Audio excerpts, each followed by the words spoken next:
Should I do the intro? Or are you gonna do an intro?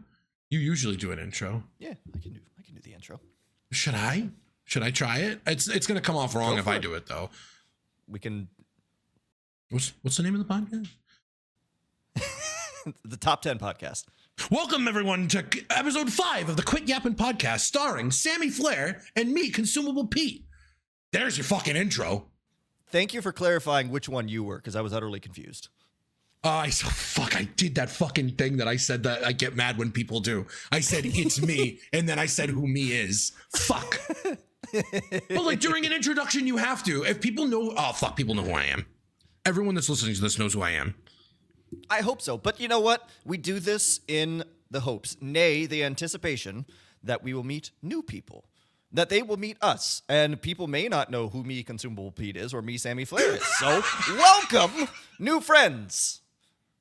Please listen to us. I know this is a long podcast. Please listen to us. We're desperate for attention.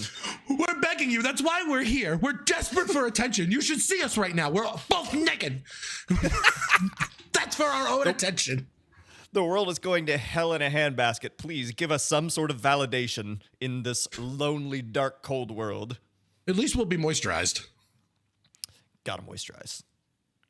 Especially, I don't know how things are up in your neck of the woods, Pete. It's getting to be summertime down here.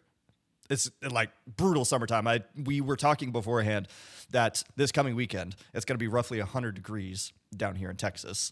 And so first of all, I got a really ridiculously bad sunburn this last weekend.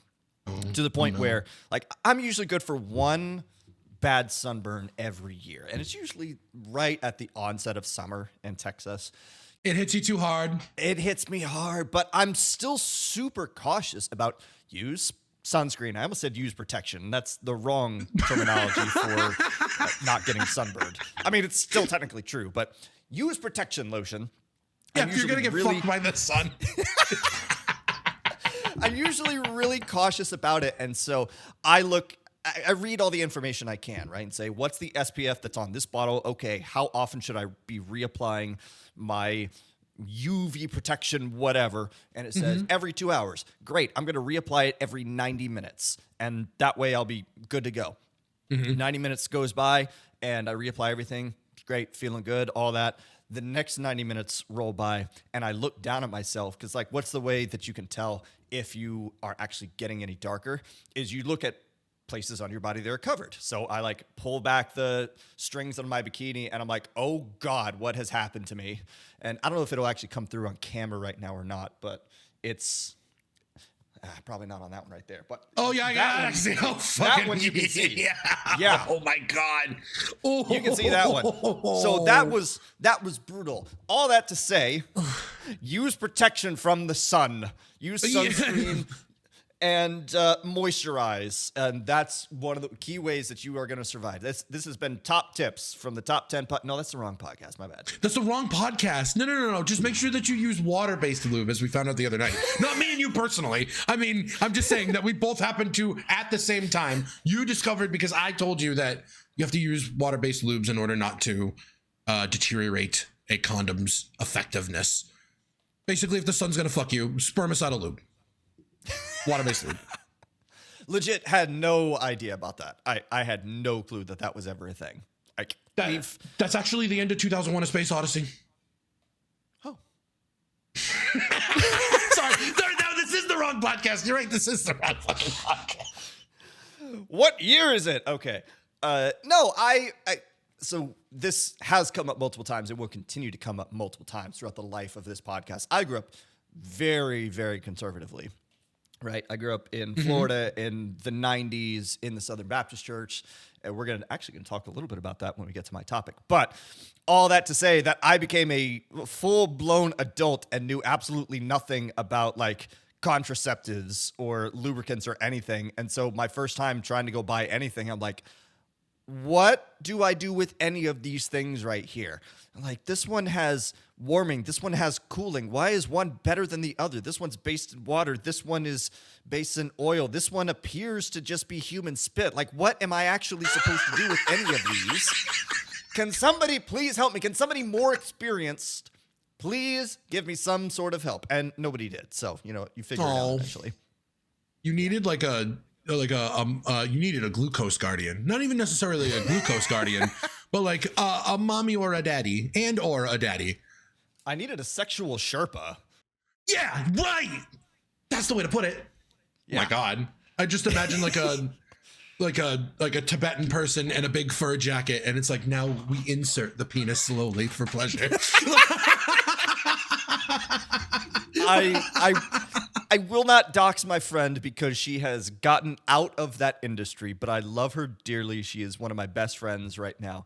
But that image, like, she has a giant fur coat that she let me borrow one night while we were out for New Year's Eve, and like that's where my first thought went. Is, oh yeah, sexual Sherpa. She let me borrow that coat. Wonderful human being, though. Yeah. No, I thought you knew a Sherpa. No, I don't know a Sherpa. Not that I'm aware of, at least. I have to tell you something. Please do. I'm not a Sherpa.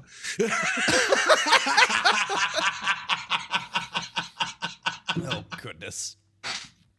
I think I've been leading you on, and I really didn't mean to, but like the more I think about it, the more I'm feeling guilty, and I had to come clean, and I'm glad I could get that off my chest now. Let's go to twitch.tv/consumablepete, unsubscribe. Oh no! You already got my money through, like, I don't know, what is it, September? Yeah. So enjoy it while it lasts. Oh, I'm sorry. I've really taken advantage of our friendship here. It's okay. I've come to expect it from many people in my life. Oh. Anyway, that got dark. Oh no! Holy shit! Oh my God! No. Thankfully, I'm very not serious about that. Before we jump into like the meaty topics, I would love to check in with you because you took a little bit of PTO recently. So you want to tell us a little bit about your vacation adventures as of late? A little revisit to episode 1, perhaps? No. All right, excellent. This has been the Quit Yappin' podcast. Thank you so much for listening. Fuck off, Assad. Yes, I'd love to tell you about the time that I fucked off. I feel like it's funny because the last time we recorded was the last time I fucked off, I believe, or like one of the last times I fucked off. And it seems like our recordings coincide with me having fucked off. So next recording will probably be early August. Looking forward to hearing about your next fucking off adventure. But tell me about the most recent. For real, like I did almost nothing. The first 2 days were rainy and ugly and shitty, so I legit did nothing. It was fucking phenomenal. I poked around the local area. I went about the state various times in various places. I did some I found a legitimate, like, I think it was offered to me by the Google algorithm. And it was like, oh, here's the best place for mini golf in the state of Massachusetts. And I'm like, huh, I'll go there. And it was a drive, and it was, I don't think it was the best place for mini golf in the state. And if it was, then I'm worried for the state. Damn, son. It was fine. I like rushed through it. I get there. It was like 2:15, and the lady goes, oh, you want to do golf? And she like checks her watch, and I'm like, oh, when do you close? And she's like 3, and I'm like, oh, I got plenty of time. How long do you fucking think it's gonna take me to do 18 holes of mini golf, lady? Like, the fuck? Yeah, I'm out there fucking drinking a couple with the boys. Yeah. I feel like the average person can run through a mini golf course in approximately 2 minutes per hole, so you should be good. I was in and out of that bitch in 2 minutes per hole. What are we talking about here? Oh, I'm sorry. You just said you weren't a Sherpa. That sounds like my last excursion to the bathhouse. Fuck, I shouldn't make that joke. That's rude to probably gays. So we'll cut that. Cut the editor, cut that. Editor, please cut that. I'm the editor. So yeah, I had a good time. I had a good time not working. It was very fun to not work and to be paid for it. It's always really funny. It always happens to me at some point during my PTO, and this time it happened to me while I was walking through the woods. I want to say I was in Western Massachusetts somewhere. To be quite honest with you, I don't quite remember where I was. Part of the reason I don't quite remember where I was is I was walking through the woods on a long hike, smoking a fat blunt, and I was pretty stoned to myself. And I thought, I'm getting paid for this right now, which is a wild thought to have. It's a genuinely wild thought that as you're doing literally nothing, wandering through the woods in the middle of I don't know where while getting stoned off my gourd, and someone's paying me for this. Oh my! What did that break? Did that just break? So I've been trying to fix it while you've been talking because it like my microphone arm. For those of you that cannot see, which is all of you, All of them. My boom arm was starting to slowly sink, where I was having to pick it up to put my microphone at mouth height.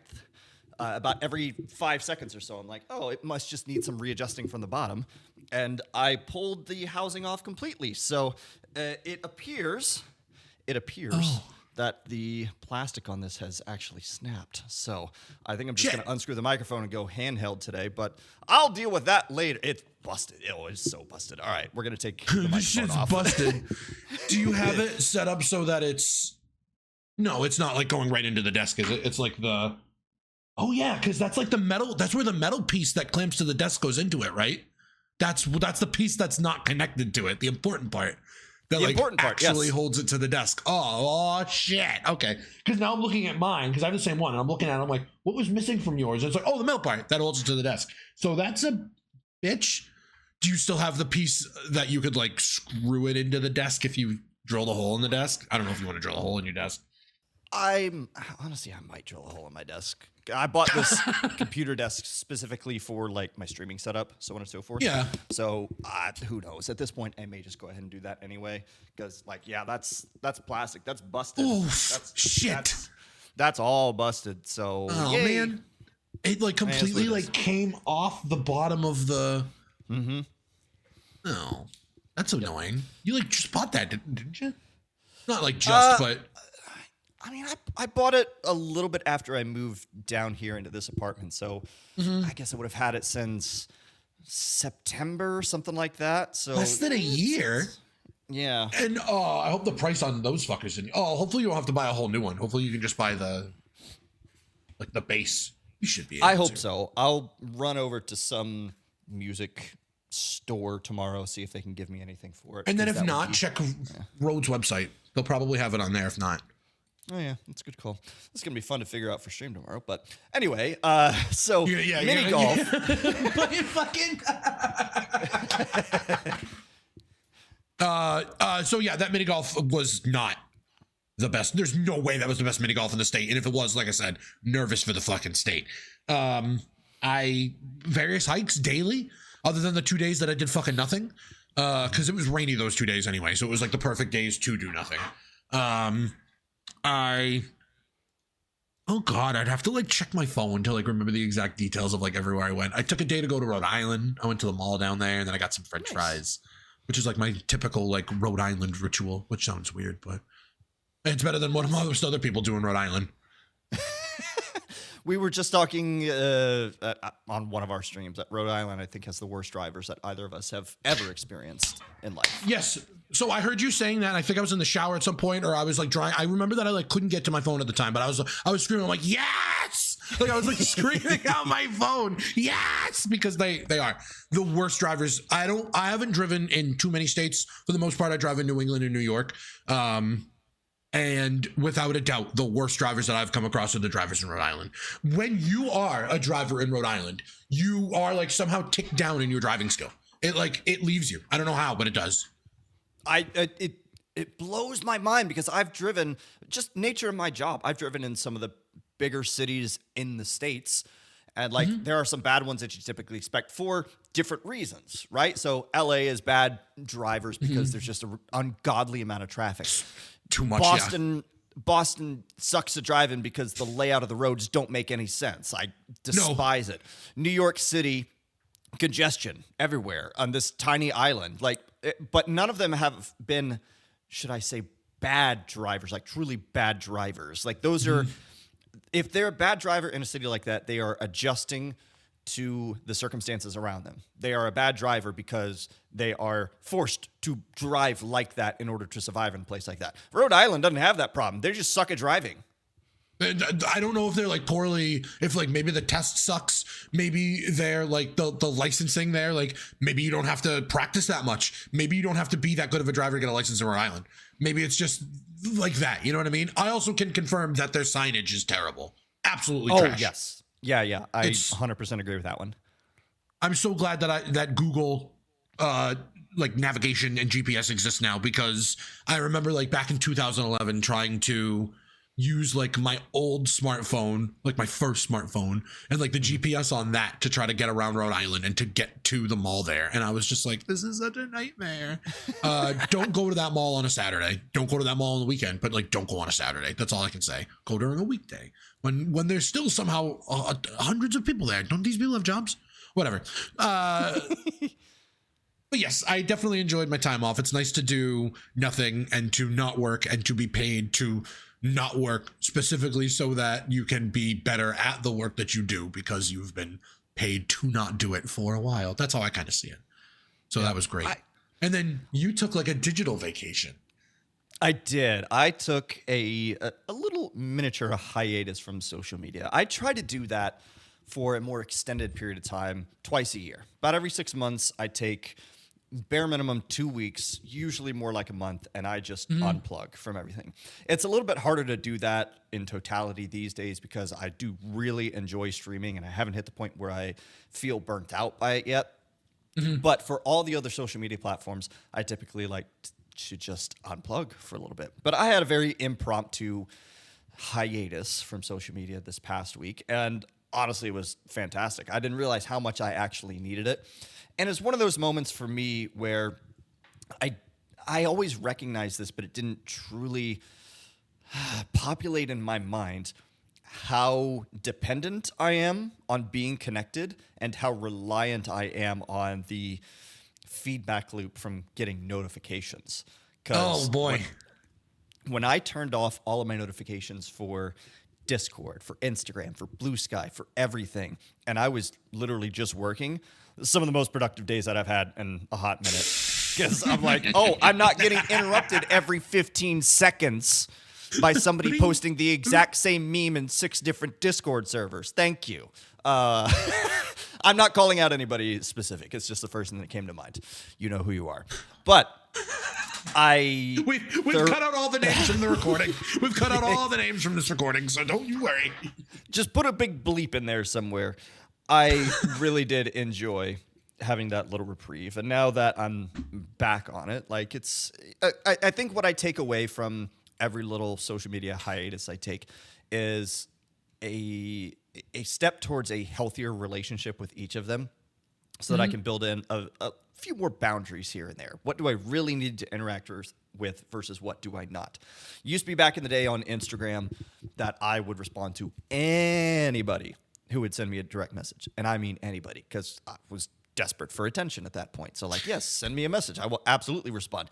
Now, I basically don't even go into my messages at all. There's maybe 10 people that I regularly communicate with because I don't have any other means of communicating with them. And I will pay attention to those messages. But for the most part, I think it's, oh, you sent me a message? I'll see it in a couple weeks. Maybe I'll respond. How many of those 10 people are strange men from Turkey? The ones I regularly communicate with, all 10. Yeah, I was thinking at least 3 or 4, all 10. Good for you.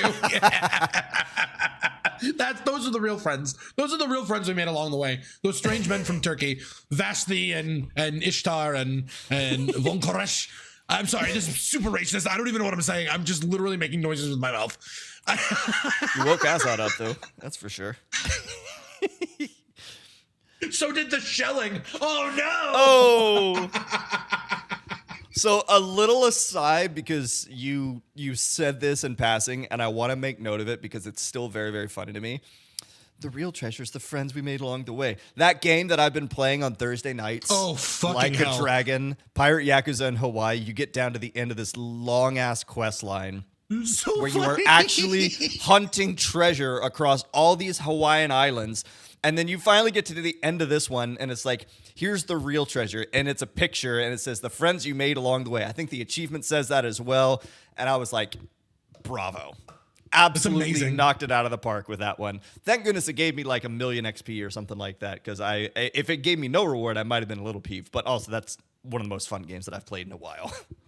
I love how unhinged it is. It's like the exact level of unhinged trolly bullshit that like people like from that series, but not all the time. But then they're just like, no, here it is all the time. Fuck you. This is a whole game of it. And it's like, why have you done this? Nothing is serious about this game. Your ship has machine guns on it. Multiple machine guns. And laser cannons.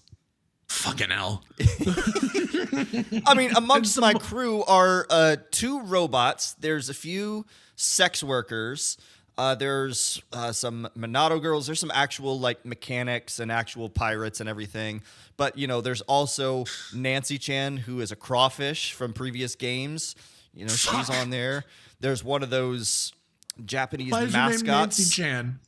You'd have to go back and play the game series to understand. Yeah, but true. Okay. It's just, it's the perfect level of fun and unhinged that I have really been wanting from any game in a very long time. Because you can get those fun kind of non-serious games. Like we talked about this the other day. Doom: The Dark Ages is coming out this week.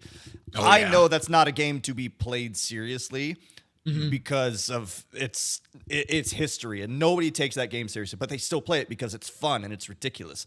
But it's not necessarily unhinged in the same way that some of the Yakuza games are. And so to have something right in that sweet spot has just been, I love it. I don't know what it is, but there was also a clip that was posted on Discord. I think it was by Jack, and it was from Japanese wrestling. It's from New Japan Pro Wrestling, and 2 guys are wrestling each other. One of them runs to the other end of the ring, and while he's on the other end of the ring, his opponent slips out from the bottom rope. So he starts backflipping across the ring to try to get his opponent. But now his opponent's outside the ring. How is he going to get him? He backflips out of the ring. So his opponent starts running away, and he just keeps backflipping. He just keeps backflipping. He just keeps going until he backflips into his opponent. It's amazing. Obviously, scripted, like all pro wrestling. But it's scripted so well. It's scripted so funny. There's a lot of really funny moments in professional wrestling, and it kind of carries over to this game, literally so much so that the main boss is basically Samoa Joe. Like, he's playing a character, but he's not even wearing like a costume or an outfit. He's just wearing a black t-shirt and jeans. It's literally Samoa Joe. Yeah, it is. It's wild to me. And I did a lot of this game off stream because plenty of that game is not conducive to streaming unless you are streaming to fans of the Yakuza franchise. And so I played a lot of that game off stream. But I made a quick mention the other night that there is a quick aside. And by quick aside, I mean it's roughly 45 minutes of a real life dating show that they filmed specifically for this game. Like, just out of nowhere during a side quest, you are sent out to find a date for the chef on your ship, and he has this thing for a certain group of girls, like a hierarchical group of girls in Japanese culture, I think it is. I didn't truly follow a bunch of it, but it just breaks everything. And for 45 minutes, you're sitting there watching real life actors act out these video game characters in this ridiculous dating scenario, and I loved every bit of it. Like, Alan Wake 2 wishes it could be Yakuza. Alan Wake 2 wishes. Sorry, it's not called Yakuza anymore. It's called Like a Dragon. Pirate Yakuza in Hawaii is the full title of this game. Yes, exactly. And I've been having a lot of fun with this. On the complete opposite end of the spectrum of video games, you've been playing and knocking out of the park Blueprints. I'm done. I'm done with it. I'm done with it as far as I know, and I'm not going to touch it again for a while until there's like confirmed new things added to the game. I have not 100%ed it. I haven't gotten all the trophies, but I put over 100 hours into the game in like the 4 weeks since it's been out. I do not need to play it. It literally came out, I think, April 11th. And so it's been exactly 1 month as of today. And I think it was a week ago now that I completely beat it. So as far as I know, I have done the last mystery. I've solved all of the puzzles with some guides. I'm not going to lie, especially the last one. It's like, well, I just want to experience the content at this point. You know what I mean? So what a game. Game of the year at this point, in my opinion. You know what the common thread between our 2 games are, despite the fact that they could not be more different? They're both fun. Remember that? Remember that thing about video games where they were supposed to be fun and you weren't not like a job? Gosh sakes. I've been on this rant many times, and I will not go down this rabbit hole again because it's not the point of the podcast today. But those games that rely on you or coerce you, rather, to coming back at a certain day every week to redo this thing so that you Yep. can get gear that is 0.1% better. Oh, I hate it so much. And it's very typical of MMORPGs, of looter shooters, of plenty of different genres of games. But at a certain point, I threw up my hands like, I'm not having fun with these anymore. And so to see you having fun with a game that you really enjoy, because that is something that definitely works with your brain, and me having, it's a pirate, but also a laser cannon. Like, it's fun. It's supposed to be fun. That's exactly what it's supposed to be. That's exactly because it's exactly what it's supposed to be. It's entertainment. It's fun. We literally had an episode where I talked about video games, and like part of it is that it's supposed to be fun, and so you can turn your brain off and experience something else that you normally can't experience. And that's like, I don't necessarily want to, like, not that I'm a drug dealer, but I don't want to play a game where I become a drug dealer because it doesn't. It feels like a job. I already have a job. I don't need to play a game where I have a whole nother job because I do my job during the day and then I like solve insane puzzles in order to move into a cryptic, ever-changing house. Yes. That my uncle left me. And it's like, oh, that sounds different. Like I play as 4 high schoolers from Colorado. Stick with me on this one. I play as 4. Did I say high schoolers? Teenage, middle. They're none of those things. They're children. You play as 4 children from Colorado who have to stop an alien invasion, all while swearing up a storm to the point where when my mom bought me this game, I had to keep it muted. You played Earthbound? I don't remember that.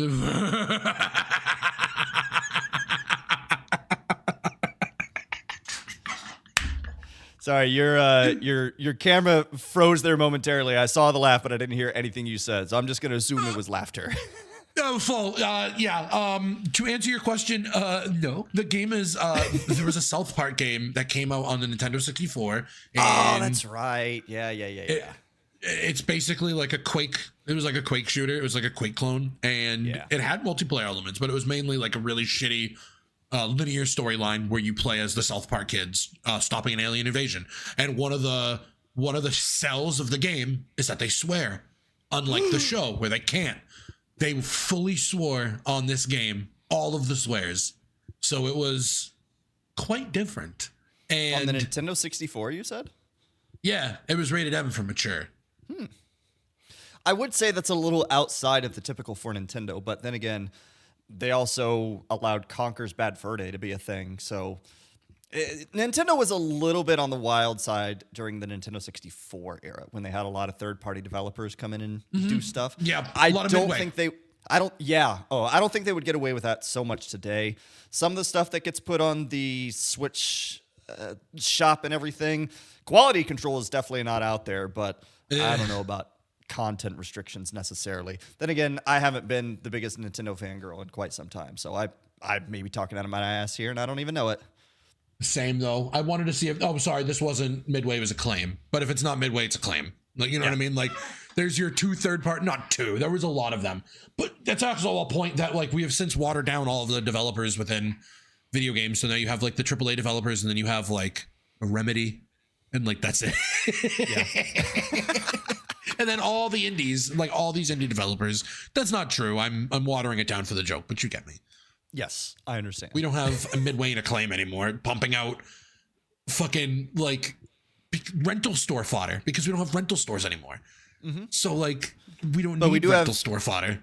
But we do have Activision and Treyarch putting out a new Call of Duty game every 6 weeks, it seems. That's just your library fodder. There's your just to pack up the store, basically, just to have something on the store. Here's your Call of Duty, which is also packaged with Call of Duty Warzone and Call of Duty Modern Warfare 3 and Call of Duty.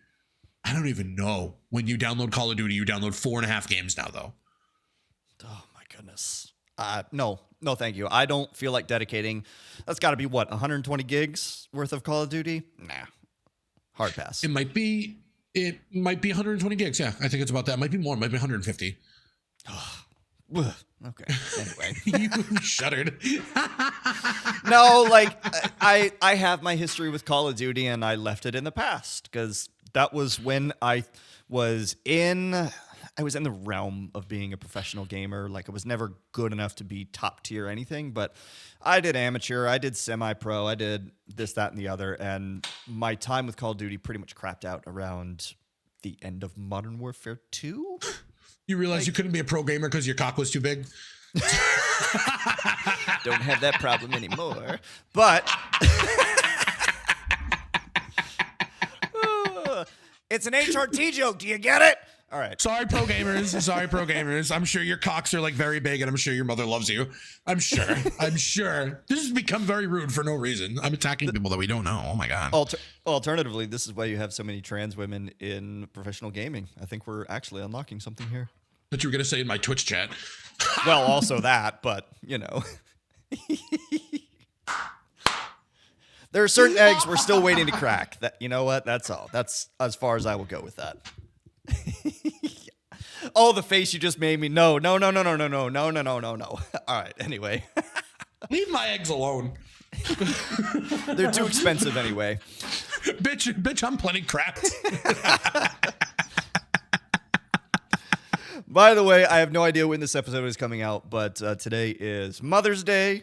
So happy Mother's Day, whether you are a proper mother. I'm not sure where I was going with that. Whether you are a biological mother, an adopted mother, whether you are a mommy, in whatever way you want to take it, happy Mother's Day. So glad you're Happy here. Mother's Day. We have only the most wholesome topics to discuss today. We're going to jump in here in just a second. But did you do anything with your mom, Pete?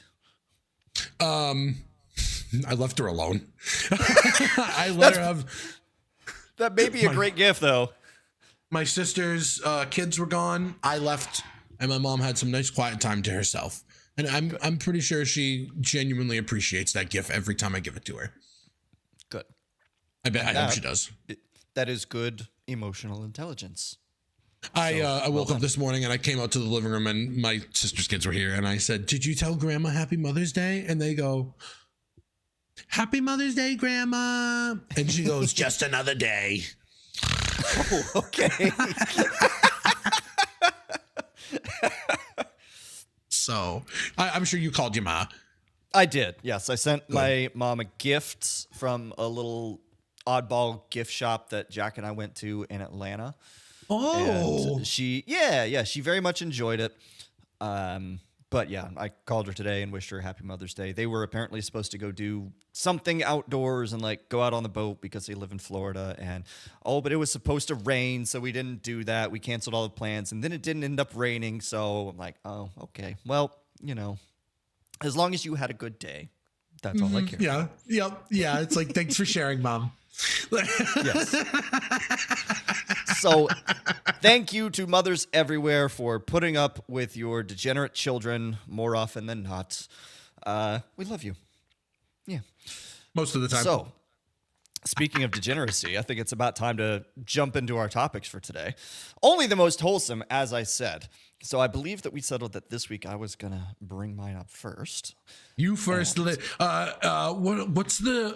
age before beauty? Which is cunty. How cunty is not a good cunty way. Not a good age before beauty. It's like, you're older and I'm prettier. It's like, so you'll be going first. It's like, what the fuck, dude? It's like, no, it's just because in terms of degeneracy, yours is a little bit lower on the ladder than mine. So I feel like we're ramping up. It's like a perfect like ramp up. And also because I'm prettier than you. Fucking Jesus Christ. You definitely have less clothing on than I do at this moment, so we'll go with that, yes.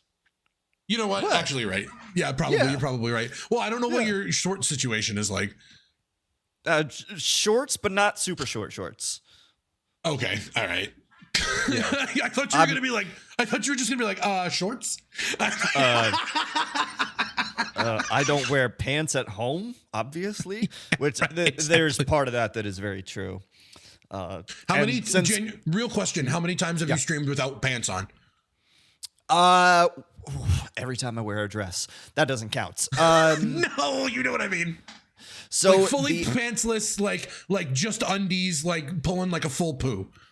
So it used to be a lot more before I added the Fit Check Redeem. That's fair. Okay. because obviously. But yes, there were plenty of times where it was just, I'll throw on a cute top and I'll just be sitting here in my underwear. And Doxed. once I put in the fit check cam, I'm like, all right, I should probably actually wear pants. And there was one time not too long ago where I was wearing a dress and no underwear, and it was very, very obvious that I was wearing no underwear, and camera would have shown it. So I'm like, I'll get this fit check redeemed next time. Apologies. So, yeah. Oh, I'm quite busy right now. I'll have to tend to you next time. I'm so sorry. I think I started to stand up and I said something to the effect of, if I continue this, I might get banned from Twitch. So let's not do it this time. So this is a good reminder, by the way, that we really only run the idea of a topic by each other. We don't know the fullest extent about what we're going to talk about in advance. So you all are experiencing these things in real time just in the same way that we are. So Yes. I say that to preface it because I know what both the topics are, and I know I'm so excited for Pete's, but we're going to start with mine. So we'll just jump right in. I want to talk about fucking swearing today, all right? Fuck yeah, dude. Fucking hell yes. I love that fucking shit. Let's see if the I set up the button earlier. Does it work? Piss and shit and vinegar and fuck. Did that come through? I hope that came through. Yes. Oh, it did. Okay, good. Now I really need to hope that it came through on the recording. If it does not, then let me know and I'll send you the audio file. But yeah, I'll just shove it in. Yeah. yeah, that was a live reaction of me playing a horror game, which I only do once a year on Twitch because I'm a big time wuss for horror games in general. And it was just a string of profanities that meant absolutely nothing whatsoever. But it also became a meme on the channel. But so swearing, a little bit of backstory on how this started to come to my mind. So it's actually been a conversation, an iterative conversation with myself and with a person that I was really good friends with for about 20 years. And we talked about this on a somewhat regular basis. Me personally, again, I've said it before, I will say it again, grew up in a very, very conservative environment. Okay, so I think you're going to answer the question that I just wrote down.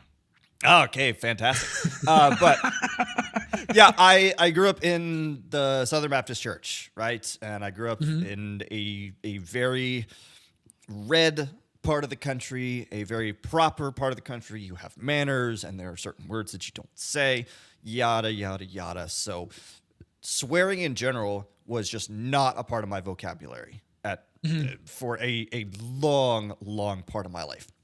And I want to go ahead and throw out this disclaimer out here. When I'm talking about swearing in general, I mean your typical profanities. Swears, not slurs, okay? So let's just throw that blanket over there. I will, slurs are definitely not a part of my vocabulary, and I will not ever make any concession about that. As far as this is in swearing, the realm of like the 7 dirty words you can't say on television, basically. Yeah, exactly. Yeah. That's basically where we're going with it. But as you could probably guess, my initial thoughts and my upbringing in relation to swearing was very much informed by being a little church girl who goes to church and reads her Bible every Sunday morning and night. And you finally, yep.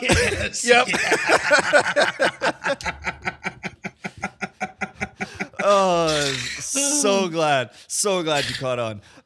Continue. But yeah, I was in church 3 days a week, like Sunday morning, Sunday night, Wednesday nights. It was part of the culture. I went to fucking hell. Seriously, that was it. And I went to a Presbyterian elementary school as well. So it was just inundated with a very conservative Southern Baptist upbringing. Is Presbyterian the one where you only eat fish? Yeah, that's the one. Yeah. Be sure to say that exact word to all your friends who only eat fish. That's when Martin Luther went to the door of the restaurant and said, "You must only serve fish," and left that notice on that. I think I'm on the right track. Okay, anyway, continue. Yeah. Sidebar: I did used to work with a guy who didn't know the difference between Presbyterian and Pescatarian, and he made that mistake in reference to me and my friend who was also a seminary student with me. So that was very, very funny. Yikes. When you say it, I know you mean it as a joke. He did not. But anyway, so having grown up in this environment, it was pretty much just a no-go on anything swearing related, right? It's just, you weren't even necessarily told what the words were. You're just told, hey, there are dirty words that adults will use sometimes, and you're not supposed to use it. If you're being a good little Christian, you should not use any of these words, not now, not ever. Like, oh, okay, that makes sense. Should you tell me the words so I know to stay away from them? No. Okay, so it's kind of like the IRS. We're just guessing here, and then if I'm wrong, that's when I get penalized. Understood. Yeah. What a great way to put it. Wow. This game feels rigged. Always has been. It went even further than that because in this tradition that I grew up in, it was not necessarily just about the words themselves. It was, well, you don't even want to get close to the words themselves. So instead of damn it, you might be inclined to say dang it, but you shouldn't say dang it because what you mean by saying dang it is damn it, and damn it's a swear word, and that's bad. So don't even say dang it. Like, okay. And same thing went for, yeah, darn it was up there. Crap. Still. Yep. Like these the are intention all, is still there. The intention is still there. So I'm like, oh, okay. But see that, we're going to get there as part of the conversation, but that was immediately part of the disconnect. So I'm like, well, is the word the bad thing? Is it the saying of the word, or is it like what's going on in my head when I say the word? Like what's actually going on here? And nobody could or would ever tell me about these things. So it's just don't swear. Like, okay, cool. Okay. And I didn't know any better, so of course I didn't. I had pretty clean language up until probably middle school. I think that's the time I used ass for the first time, and I felt horribly guilty about it. Oh no! Because so it was kind of twofold, right? So when you're a kid and you learn a word for the first time, you want to keep using that word because you think the word is cool, right? Yeah. Yes. Absolutely. Oh yeah. And I think contextually, the word that I learned was dumbass. And I don't remember how I learned it. Kept saying it.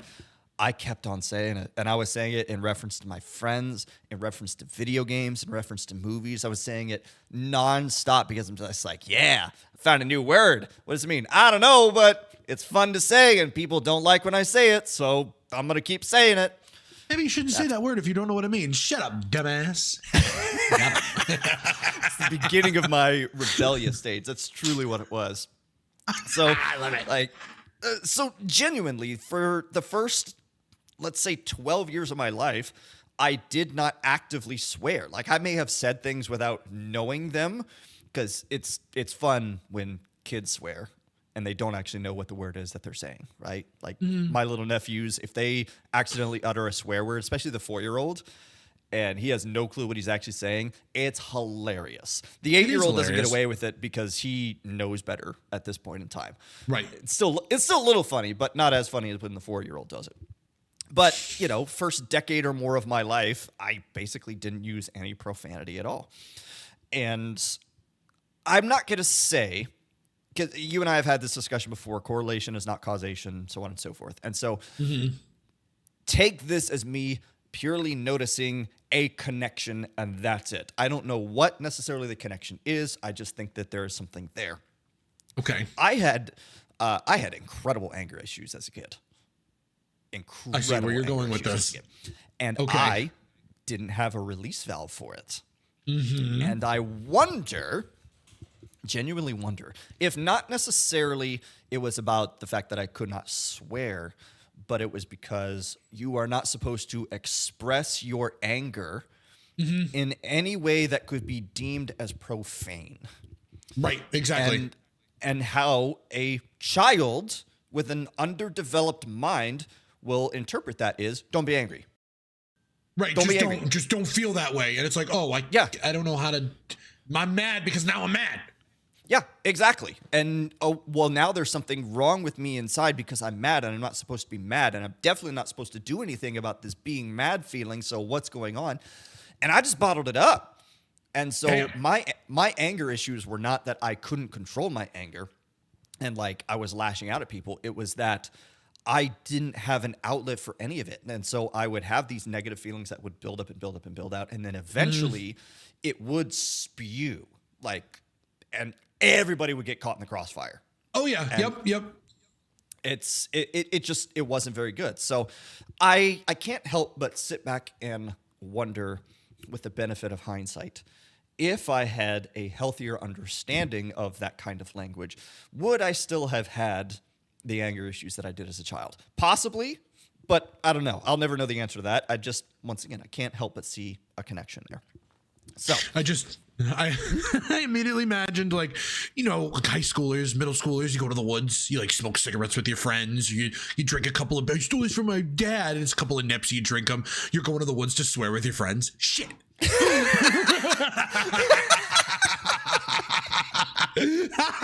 An adult walks by and you just book it. You're like, think he heard us swear?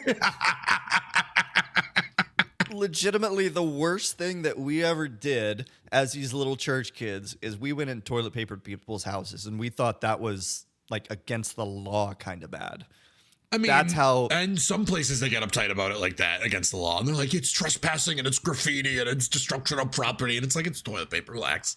Oh, in one case we had a gun pulled on us, but that was, oh yeah, I need to tell you that story. We can save that for another time, but we absolutely had a gun pulled on us. Fuck? While toilet papering the home of a girl that we were very good friends with, by the way. Like, she knew us, we knew her, we loved each other. It was great. We hung out a lot. And yeah, her dad pulled a gun on us. So that was a lot of fun. That must have made it the next day at school pretty awkward. Among many other things, yes. But holy shit. No, we definitely got the talking to from parents and everything. And God bless, I will always love my mom for this, because we went on a long toilet papering spree one night where we hit like 8 different houses. And you gotta make the news. Yeah, right. We did not, but most parents took it in stride and they didn't care. It's like, oh, it's a prank, whatever. And like, we weren't putting it up in trees or anything, right? Because that's okay. You're just throwing it around the yard. We're throwing it around the yard. We're wrapping your car in it. We're throwing it like up over your roof, like that kind of thing. It's, for the most part, it's harmless. It's not going to get stuck anywhere. Pick it up in the morning and go about your fucking day. Yep, pretty much. And most parents took it in stride. And then there was one, and it happened to be the parents of the girl that I had a super crush on at the time. And they were super insistent that I and the rest of my degenerate friends come back and clean it up. And they called my parents, and my mom basically said, it's a joke, let it go. I'm not sending my kids out there to clean up toilet paper. And hung up the phone. I'm like, thank you. I appreciate you. Thanks, Mom. So that should give you some sort of an idea of what kind of things we did. And like, we truly weren't bad kids. We were very inexperienced in the world, shall we say? Because most of our friend group was from this church environment. Like, that's how we knew each other. Plenty of us were homeschooled, so we didn't go to a public school for the first time until maybe high school. Some people never actually went to a public school, like not until college. So like it was a fairly sheltered style of upbringing. And so swearing was just like, it wasn't even present for most of us. Fast forward, we're going to jump past high school, and we're going to jump more into like college or just after college. We're in our 20s. And I remember distinctly that one of these people that I had this ongoing conversation with, his name was Ethan. And Ethan was much less shy about swearing than I was. Awesome. But he was a pastor's kid. So it always fascinated me that he felt comfortable to just kind of let it fly at times. I'm like, I don't get it. Like, how did you come? How do you do that? Right, exactly. Like, surely your parents have heard this before. They cannot be surprised by this. So how are you getting away with this? And I think the subtext to it was, you're an adult. Like, you're in your 20s. So like, your parents can't tell you what to not do. They can request, hey, would you not swear in my presence? But like, they don't control your actions anymore. Anyway, so we were sitting down at dinner one night, and we started to rehash this conversation. And it turned into a conversation that was effectively, what is the Christian theological position of profanity and of swearing. And that was one of the first times that I had ever really sat down and grappled with the topic at hand, because I had been fooling around with ideas, like I kind of mentioned earlier, of, is it about the word? Is it about the feeling? Is it about the thought behind it? Like, what actually is going on, and why do we claim swearing to be sinful? Why do we want to stop people from swearing? Why do we want to train children to not swear? And don't get me wrong, I don't think that you should train your kid in every profane word that exists in the dictionary. Like, time and place, that's ultimately where I'm going towards the end of this. There's a time and a place for everything. But Right. I also don't think that you should be sheltering them from it necessarily. I think you should be teaching them about healthy boundaries of everything. But I'm also probably not having kids in my life, so why would anybody listen to me on that front? Anyway, so throughout the course of this conversation, I think was the first time I was ever able to admit maybe they're actually just words. Like, actually, legitimately. Maybe they are just words. Like, I can go around and I can say dumbass and jackass and smartass and every variation of the word ass, and it's just a word at the end of the day. Because in my mind, I still believe this, words themselves don't have any intrinsic value. It's just sounds that we make with our stupid mouths. Correct. They are a combination of letters and sounds. Yep. And you can see this everywhere you go, because you can say something in English in, I don't know, pick a country, Belarus. And if you say a swear word in Belarus and somebody doesn't speak English, they don't have a clue what you just said. Watch your profanity. And it's like, oh, I'm sorry, sir. Yeah. Watch your profanity. Yeah. I had it ready to go. I was really hoping you were going to bring that up at some point during this podcast. It was right here. I love that so much. I'm like, you don't have that ready to go normally, do you? No, you do not. No, I put it on my soundboard specifically for this. You know me way too fucking well. What the fuck? Oh my God. Same brain cell. We've been over this. Same brain cell. You went over to my side. You're like, what are you thinking about? And it's like, oh, right, of course. Yes, I'll take this. Yeah. God damn it, dude. So, yeah, words, I think, don't have any intrinsic value. I don't think they have any intrinsic meaning to them. I think they are just, it's language. What is language? It's weird. It's scientific. It's technical. It's a lot of things, but it's, at the end of the day, a way for us to communicate. And communication is about way more than just the dictionary definition of what the exact thing is that we are saying. I should also, like, I can say 9/11, and like, so you said numbers, you know what I mean? Like, before Yes. the year 2001, if I were to say to you 9/11, you would say to me, don't you mean 911? You know what I mean? That's probably what or you would don't say you to mean me. 7-Eleven? Jeez. Right, exactly. One of those. But now you say 9/11 and it has connotations to it. It denotes a number, but it connotes a terrible time in American history. Yes, it does. And even more so for people that lived through it. Again, my nephews who are 8 and 4 years old, they probably don't have a clue that that thing happened. So if you say 9/11 to them, they're going to wonder what on earth you're talking about. And there will be generations to come that are completely unaware that it's a thing that happened. But here we are. It's a thing that happened in our life. My nephew was born in 2015, and if you say September 11th to him, he'll say happy birthday. That is his birthday. Happy birthday! Hope you can swim. Happy birthday! Oh, I can't swim. I want to throw in here, by the way, Pete, you know this, and most people that are listening also know this about me, but for the sake of argument here, I'm also not a person that just lets loose every single profane thought that comes to mind. There are 2 words that I refuse to say. Like, What are they? No, I'm so glad you asked. the C word Yes. Yep. and And the placenta? other one. Oh, something that isn't a slur, right? Or is this a slur? No, it's not a slur, and to help ease you into the guessing mode here, it's something that I don't say because of a theological position. Oh, God damn it. Yep. There you go. Okay. Yep. So those are the two swears that I refuse to say. Yeah. In fact, if you listen to me enough, odds are you're going to hear me exclaim, "Gosh freaking dang it." And that is my substitution for saying that, because I want to communicate the feelings that go along with that without saying that. So Right. That's understandable. I understand. yeah. And then there's the other word that you mentioned, which I don't know what my hang up with it is. I truly don't know. But I have a hang up with saying that word. It's been pounded into us as being the worst word. In America, that is the worst word.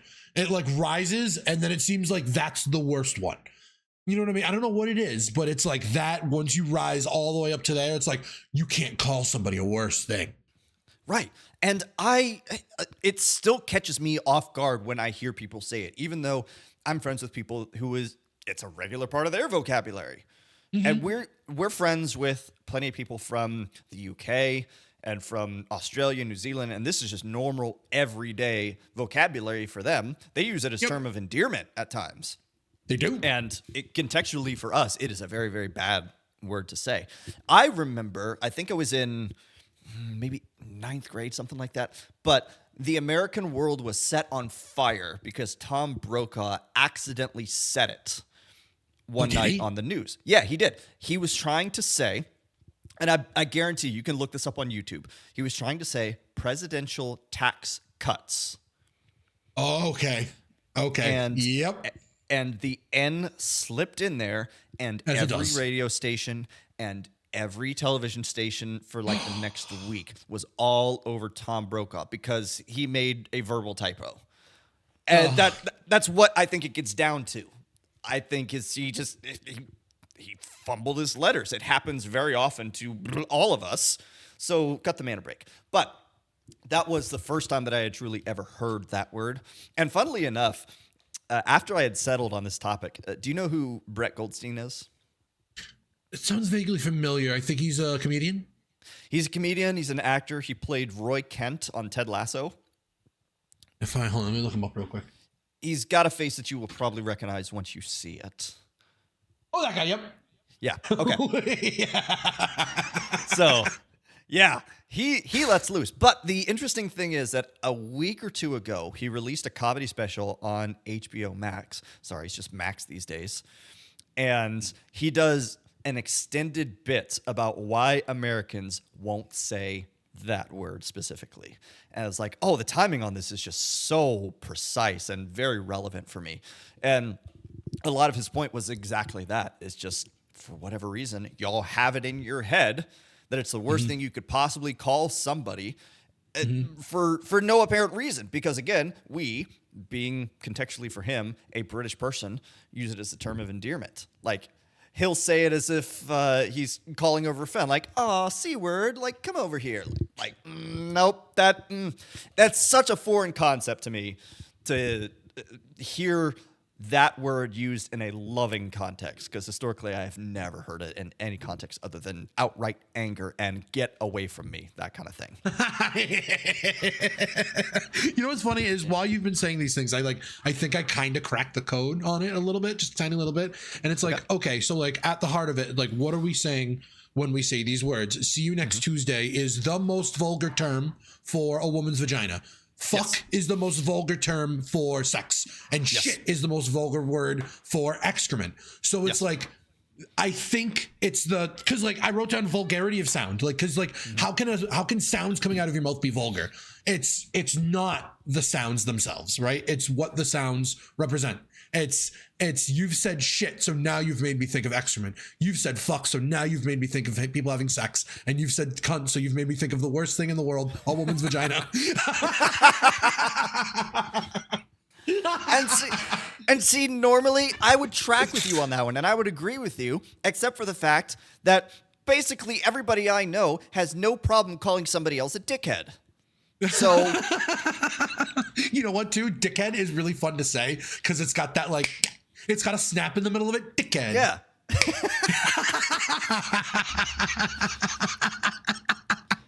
there are some words that like hit right too when you say them. Like when you call somebody a fucking asshole, like you fucking asshole, like all of those sounds that are coming out of your mouth, like you, like, I'm not just saying that you are someone's butthole, which has sex. I am saying that you are such a massive piece of shit that the sounds coming out of my mouth are going to make you feel as vulgar as you make me feel, you fucking asshole. And that's the fun thing about swearing too, is that they don't even necessarily need to be directed at a person, or they don't even need to be directed at anything at all. You can just swear and it's like, I got my point across. No, like, okay, so I'm well aware of this, and at time of recording, the NHL playoffs are currently in the second round. My team got bounced from the first round once again, but for 2 years running, very sad. For 2 years running, I have streamed commentary for the first round games and gotten very worked up, both in the positive and the negative ways. No, you sure? To the delight of the viewing audience, who takes a little bit of schadenfreude type of pleasure in watching me. And I get it. I get it. Watching people get what I will say is passionate is entertaining, always. It doesn't matter what you're passionate about, good, bad, indifferent. Like, it's entertaining to watch that kind of thing. And it was your passion was enumerated.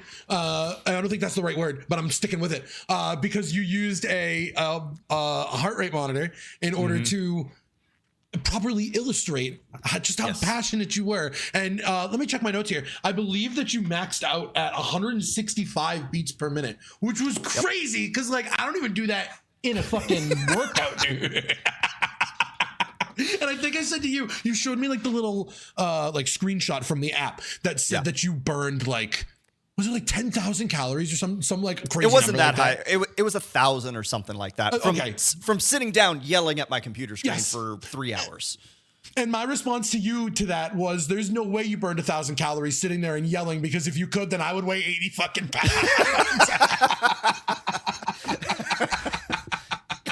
Look, I'm not saying that app was scientific, but it was entertaining, whatever data it did give me. It was, yeah. That extra layer to it was a lot of fun. Absolutely. Yeah. But point being that is one of those outlets that I now have as an adult, is kind of like you were just saying. I wasn't swearing and letting loose at anybody in particular. There was nobody in my chat that I was like, you're an asshole, get out of here, that kind of thing. There was, well, okay, maybe directed at certain individuals. There might have been one person. There might have been one person. But certainly a lot of the anger was directed at the players of the game and the referees of the game, as one is wont to do in such a scenario.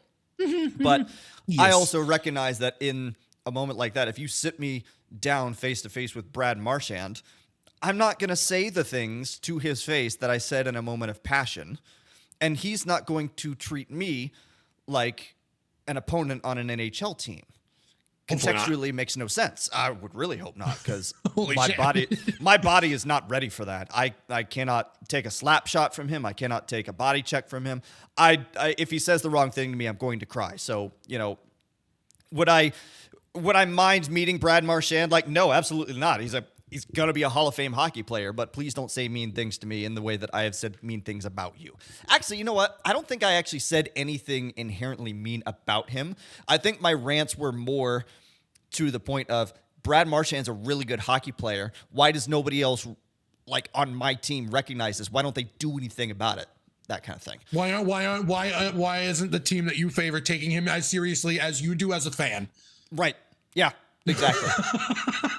It's like y'all should take this a little bit more serious than I do, considering y'all are getting paid a whole lot more money to care than I am.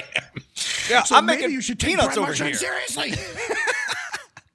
I understand this. I absolutely understand this. Also, I guess I'm sorry because he came from the team that I favor. So womp womp.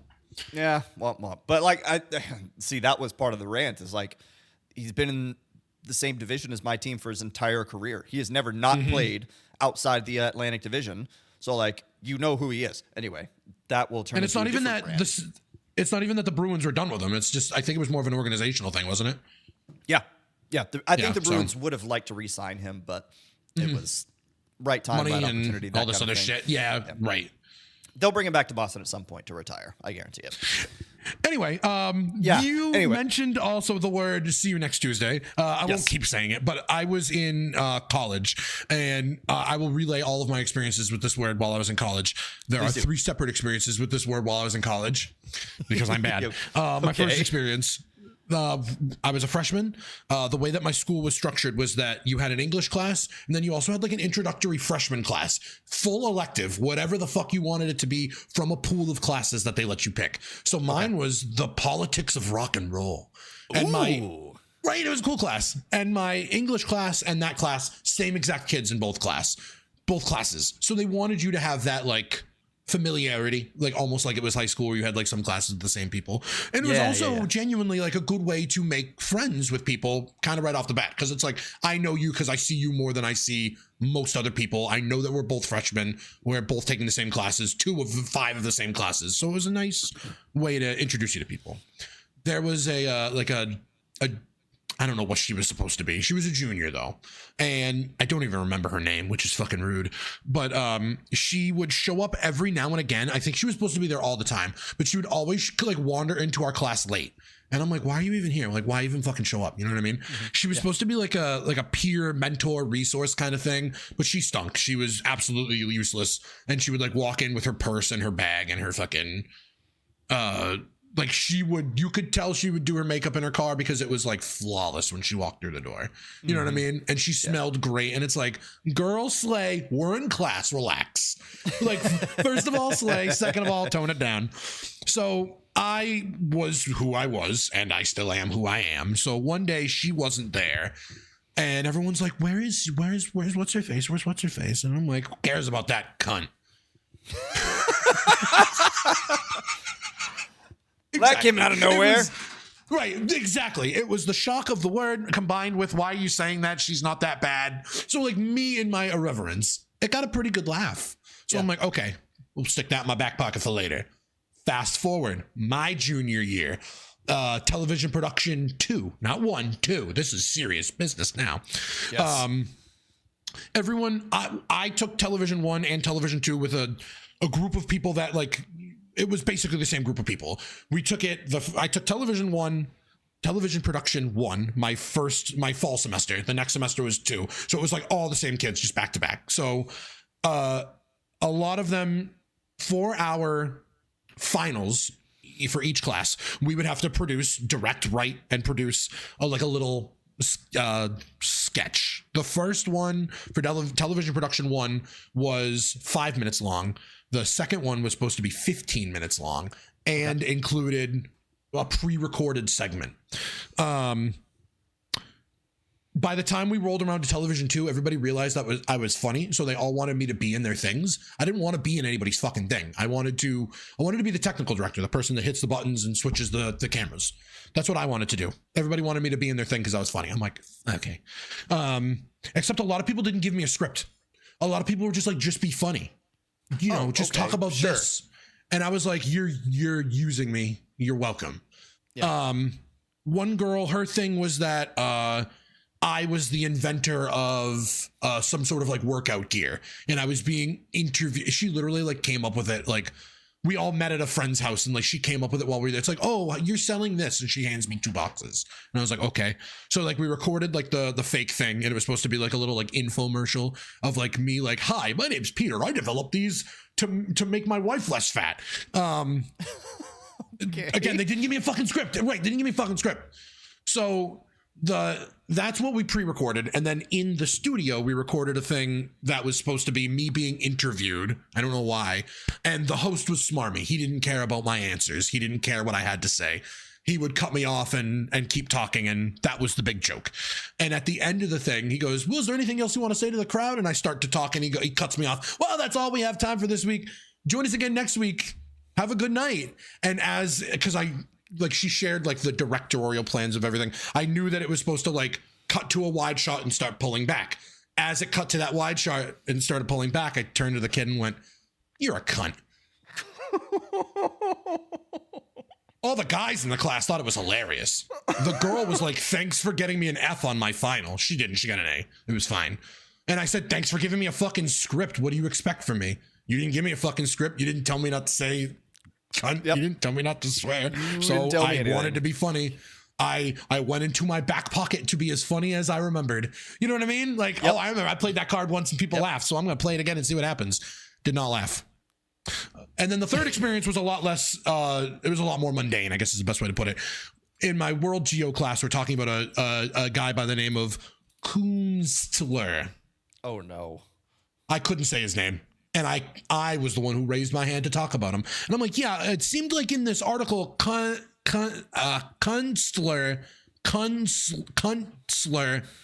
Oh, no. I kept saying Kunstler.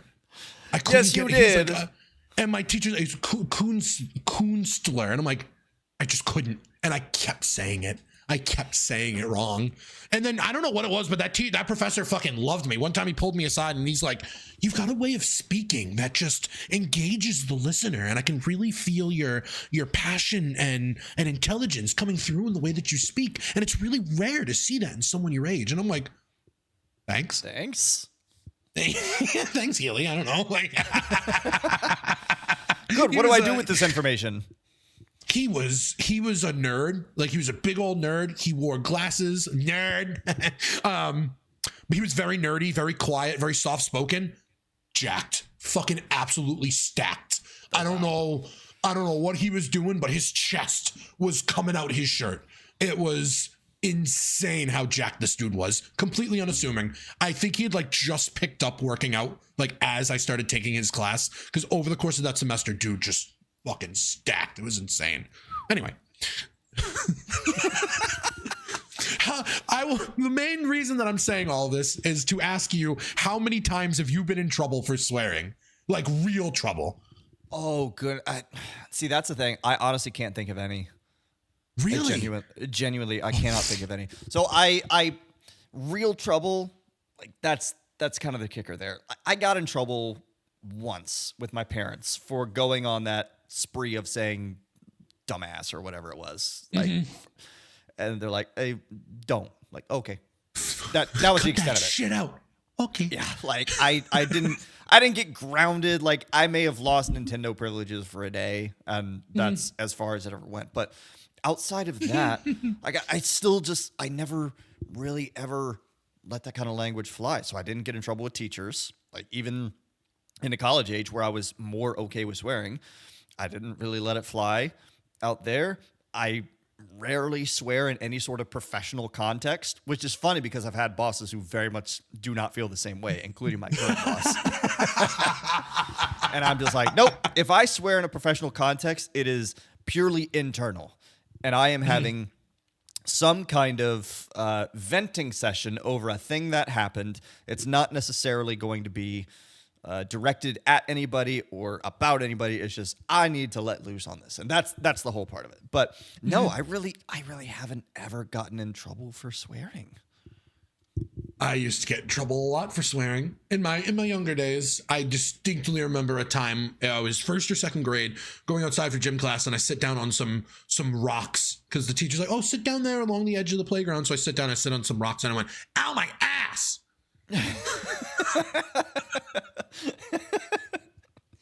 And a girl told the gym teacher, who like confronted me and like pulled me and like made me speak to her face to face in front of all the other kids. And I'm like, this is kind of weird. She's like, did you say those words? And I'm like, yeah. She's like, you know, you're not supposed to say those words.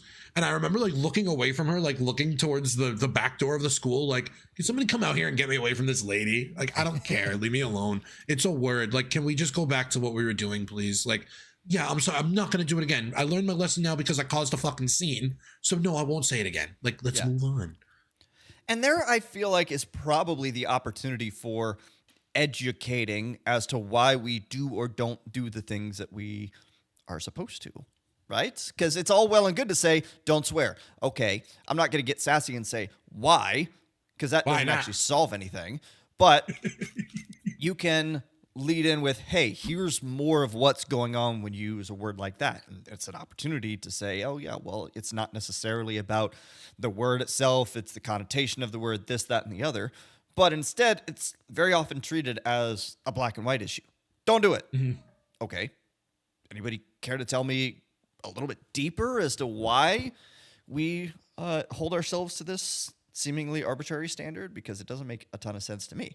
And that was always the case for me, having been in deeply Christian circles basically throughout my entire life.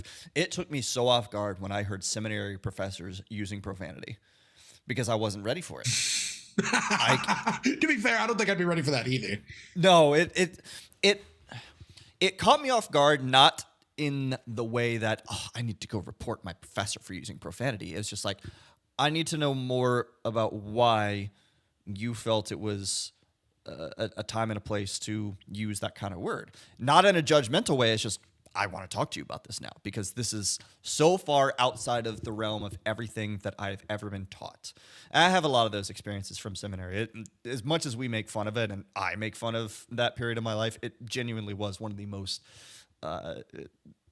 it was a time of experiential and exponential growth for me. And I am super grateful for it. But yeah, the first time I heard a professor use any sort of profane word, I'm like, huh? He knows this is Bible school, doesn't he? This fucking Martin Luther guy was sick of this shit. He went up to the door and he said, hello, motherfuckers, this is bullshit. And you're like, oh my God. I think you and I can definitely agree on this, as I think we already have at this point, but many of our listeners probably would as well, that the word has whatever meaning that you bestow upon it, right? It's whatever connotation it's meant to have. And that's part of why the whole Brett Goldstein bit about see you next Tuesday is so funny, because contextually that word does not mean the thing to me that it does to him. And there's a cognitive dissonance there. So I don't think it's really that much of a stretch for us to say, yeah, words have extrinsic meaning, not intrinsic meaning. And that's something that we can largely agree on. So then it becomes a question of, well, now this is a time and place sort of argument that we're talking about, right? I think in many cases we can also agree that it's not a moral issue, as many people in the church growing up wanted to make it out to be. You know what it is too? It's a form of expression at the end of the day. Like the words that you say are how you express yourself. And it's almost the same as like putting on clothes.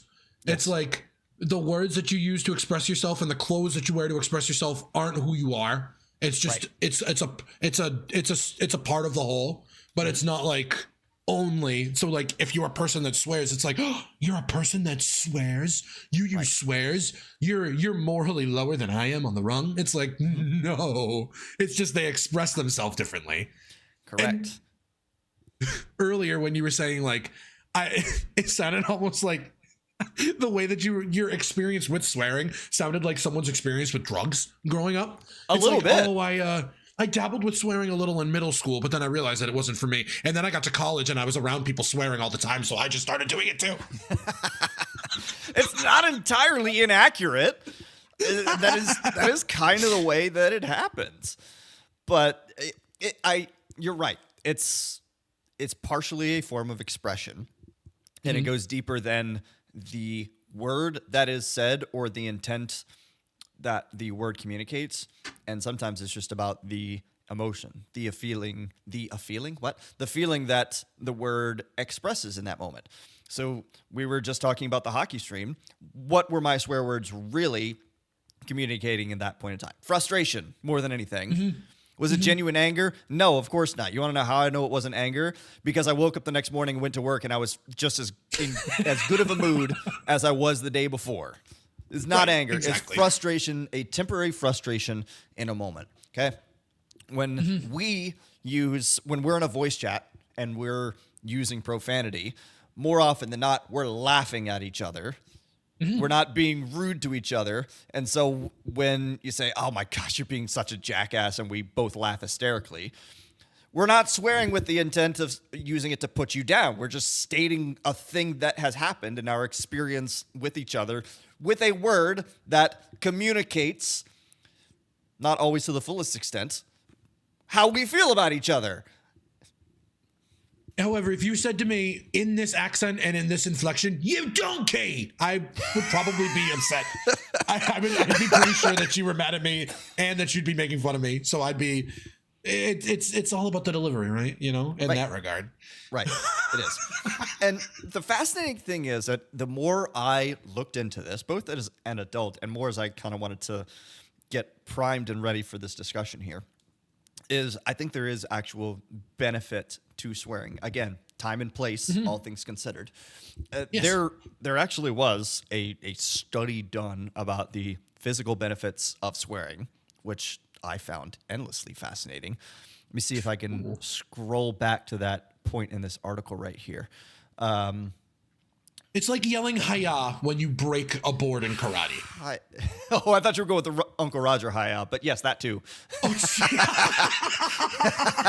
Hi-ya, but now I really want to see somebody in a karate class chop a board in half and go hi-ya. I did a little bit of karate, but actually, funny enough, I didn't learn this while I was doing karate. I actually went back to the karate dojo that I was going to with a buddy, and it was like a bring your friend kind of day, and we'll do like fun little demonstrations.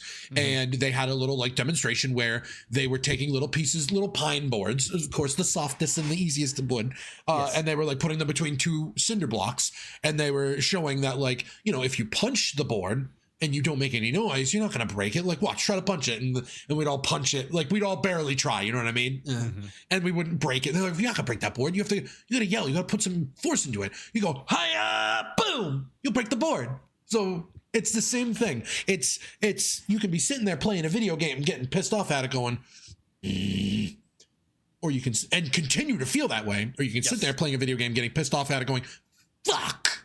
And then it's out of your system.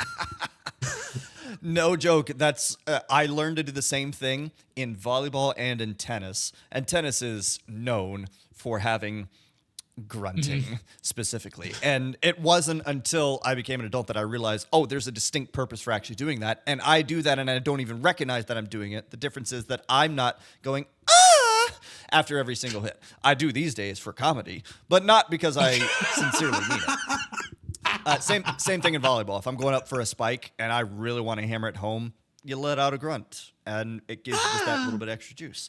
But I'm going to jump around just tiny bits in this article that's just about the advantages and the benefits of swearing.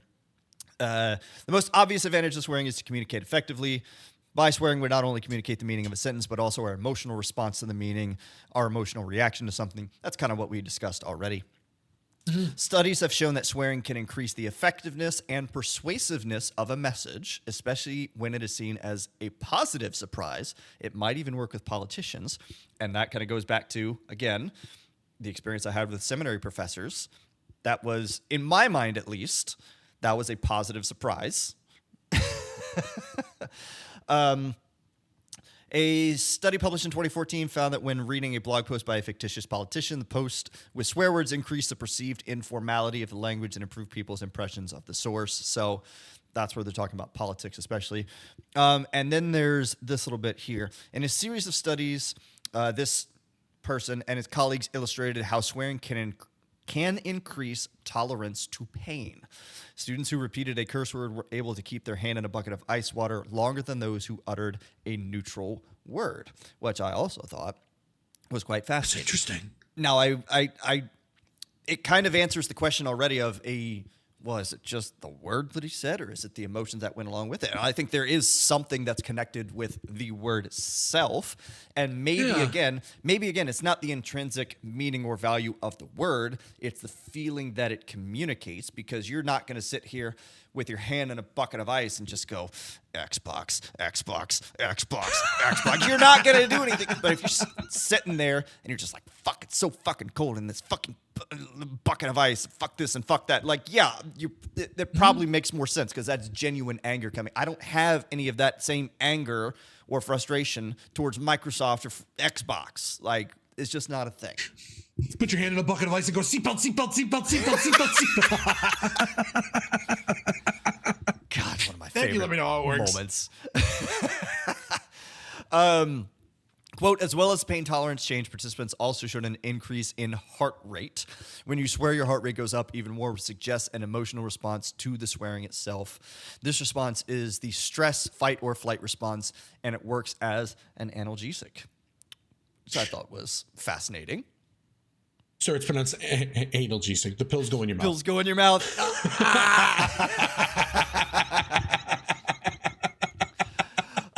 It goes on and on to say some of these other like taboo kind of like studies that they went into. Like a study published in 2013 found that people who were punished for swearing more frequently as children had a higher skin conductance response, a measure of physiological arousal. When they read a list of swear words out loud in a lab as an adult, which again, I want to look more into that because that sounds fascinating to me. That is fascinating. Yeah. But I'm going to kind of bring this back to something I said earlier on in this discussion. When I was a kid, I had anger issues. I did not have a release valve. Okay. And I'm not going to say that this is the only thing that has changed. It's the only thing that's made me more healthy as an adult. But it is an thing that has done that for me. Like, again, you get to see it on full display. And sometimes people will make fun of me for it, and rightfully so. It is entertaining to get upset in the moment at something inconsequential. And in my case, it's done so that I have a proper emotional response to a thing that is consequential. So exactly. So that I know how to measure and how to respond in the healthiest manner that I can when something happens that actually matters.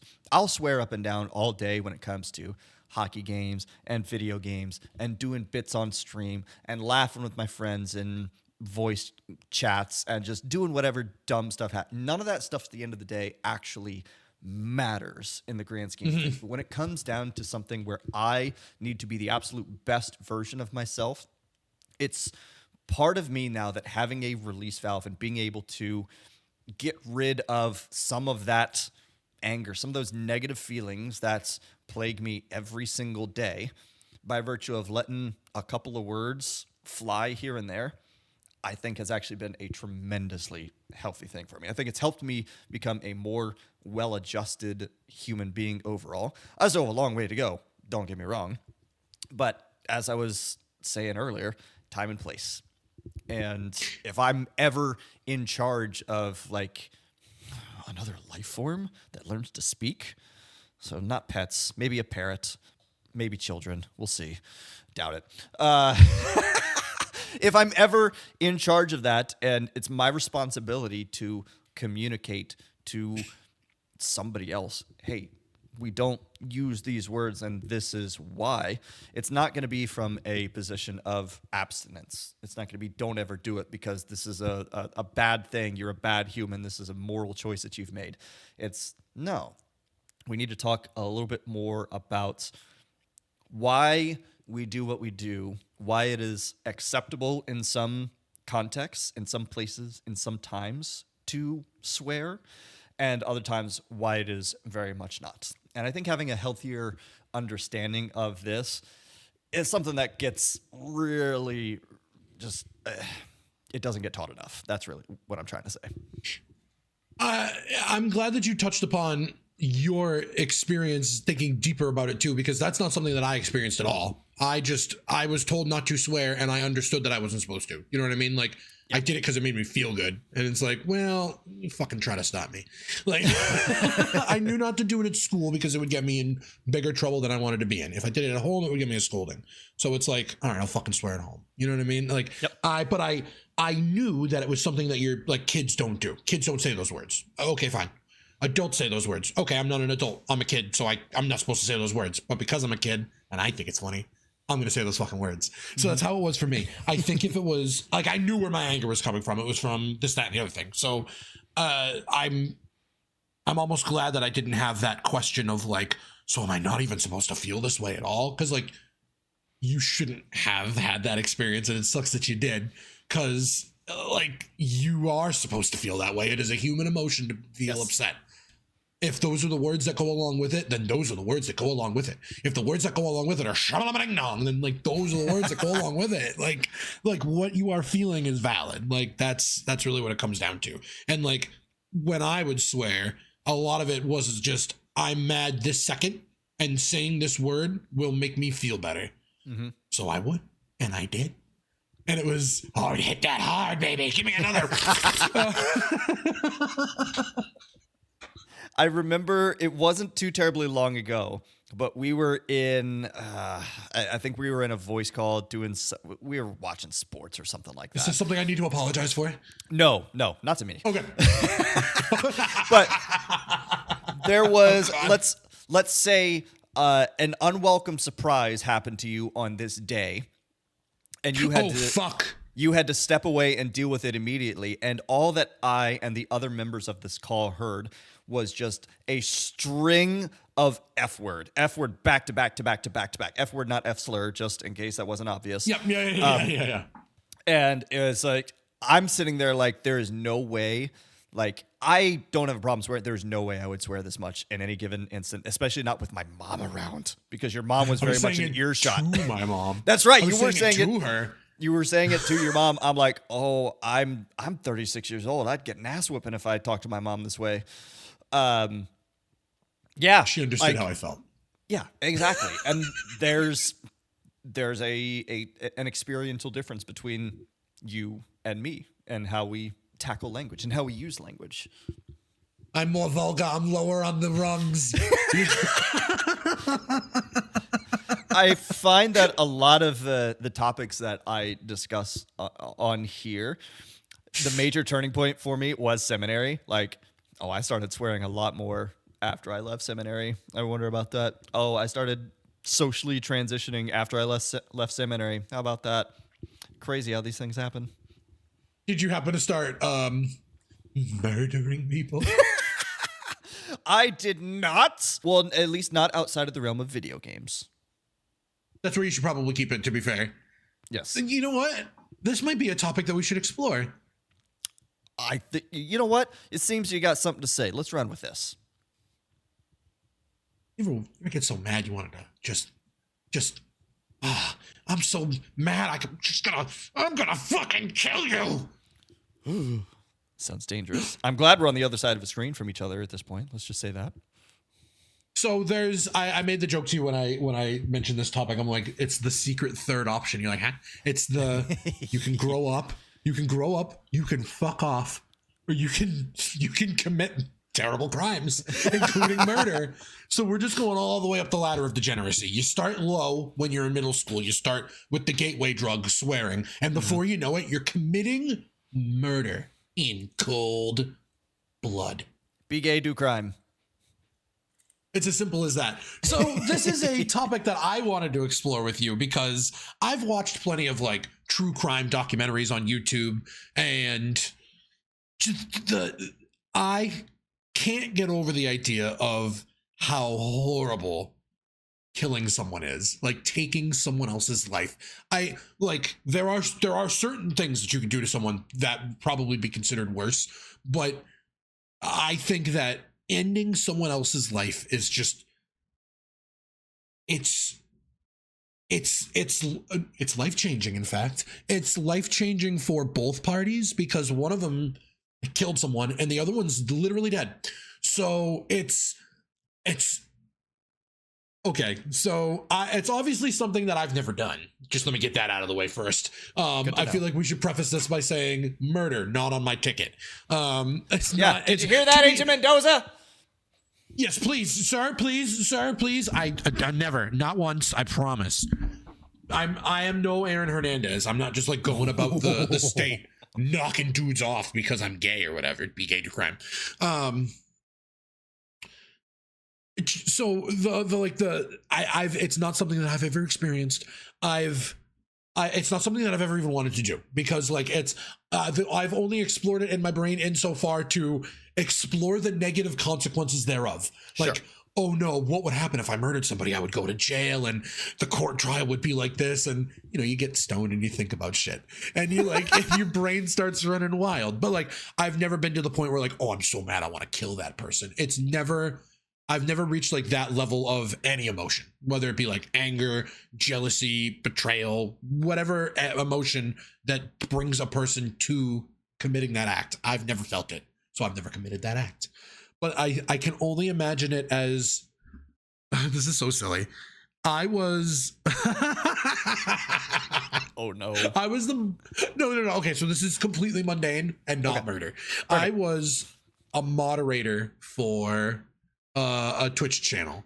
And I realized that I just wasn't clicking with the channel anymore, but I was still a moderator there and I was still like hanging out on their Discord server and stuff. And then one day people were making all kinds of jokes about stuff that I didn't want to make jokes about that I thought was stupid. And they were watching things that I thought was stupid and talking about shit that I thought was stupid. And I'm like, oh, right. Okay. So I'm the problem. If everyone else is having a good time and I'm not, and I don't want other people to have a good time, I'm the problem and I gotta go. So I unmodded myself, but I did it while I was in mod view. So which is something you can do. You can type /unmod and then your name if you are a moderator on a channel, and it will unmod you. But if you do it while you're in mod view, you can't obviously see mod view anymore. And when I did this, I hit enter and I was immediately presented with a refreshed black page that there was nothing on. And I couldn't see the video anymore because I was still on the mod page, and it just said like, you cannot access this content. It said something like that. And it was right as soon as I hit enter. And that's as close as I can imagine it would be to taking someone's life. That's actually a pretty apt analogy, I think. Isn't that weird? The immediate change that happens there. Yes. And it's something I realize that, yes, that is a silly thing. It is also an inconsequential thing, but it's also a thing that you do not have the power to take back. It's that exactly. It was the I've made a decision and now it's done. And now I can literally see the consequences of that decision. And the only thing I could equate it to in my mind immediately would be like stabbing someone and like they immediately die. It's like, oh, or like shooting somebody and like pulling that trigger, hitting that enter button, bang, and then boom, dead. They're dead now. Now they're dead. And there used to be 2 people in the room and now there's 1. You know what I mean? Like, isn't that freaky? Because your face just changed. No, it's a terrifying thing, and I think this is why I get a little bit of catharsis and curiosity, but also a healthy distance by watching things like Dead Meat or just horror media in general. Because these are people who, in the case of James and Chelsea, they are fascinated by this, and like they will go in depth as to the exact method of murder here. Maybe they bring in doctors or something to explain the exact physiology. I don't know, but I'm also just like, yeah, but the person was there, and then they're not there. They're not there. How is this not the most terrifying thing that you can possibly think of? There's something and then there's nothing. So I don't want to like go too in depth about like being around someone that has died, but like that sudden lack of life is jarring and shocking. And I can't imagine what it would feel like or be like to be the reason why there is suddenly a shocking lack of life. No. Look, I'll be honest. I have problems taking the lives of bugs that make their way into my home. Like, I trap the things and I release them outside because I feel guilty if I take the life of a tiny little creature like that. I cannot fathom doing that to a conscious being, like an adult human being, any human being. They don't have to. I can't fathom it. Like, it does not cross my mind. Probably because I don't even know. I don't think I need a reason to say why I wouldn't do it. A bug can't look you in the eye while you're doing it and say, with all of its fear, and say, why are you doing this? What are you doing? Why are you doing this to me? You're absolutely right. Isn't that horrifying? Like, so there's so many layers to a murder, right? Because like, so, okay, let's run them all down. The who, what, where, when, why, right? Yeah. Okay, so who murders people? Murderers, obviously. Yes. What are we talking about? We're talking about taking somebody's life. Okay, cool. Yes. What, where? Everywhere, dude. It's fucking everywhere. It's insane. It's like since the dawn of time, since the dawn of man, since there has been disputes, there's a story in the Bible about somebody killing somebody else, I'm sure. There are several, but the very first one would be Cain and Abel. They literally off the fucking bat. Genesis. There you go. Yep.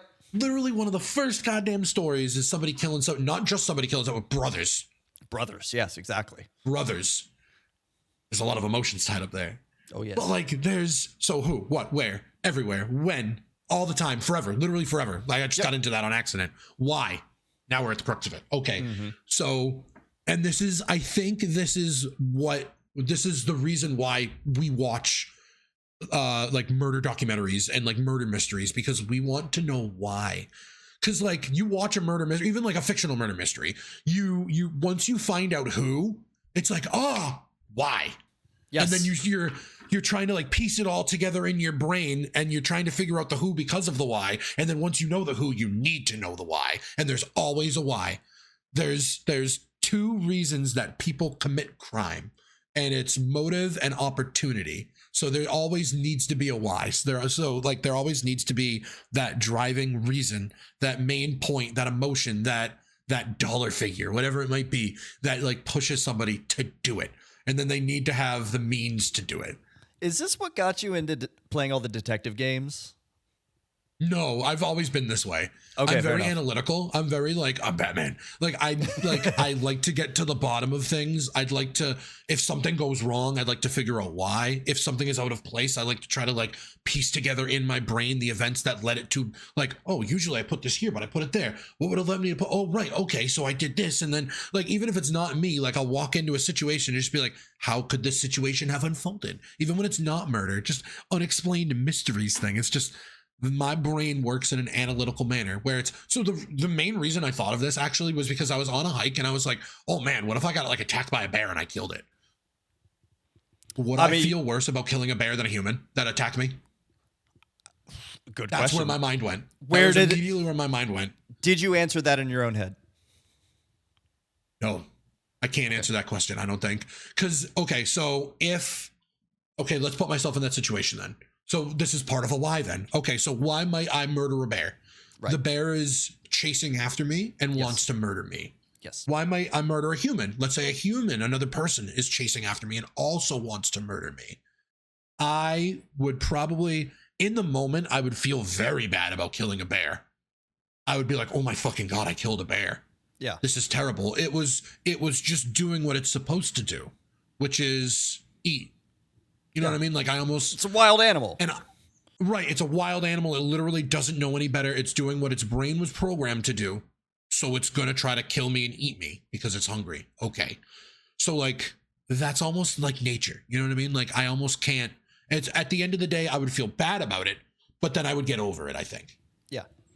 However, if I killed a person that was trying to kill me, I wouldn't feel bad about it, but I wouldn't get over it.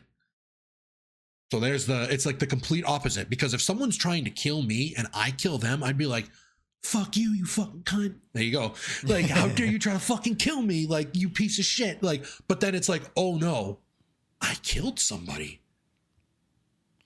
Yeah. Bear was just doing what it was supposed to do. But like this, whoever's trying to kill me, like, we're not supposed to do that to each other.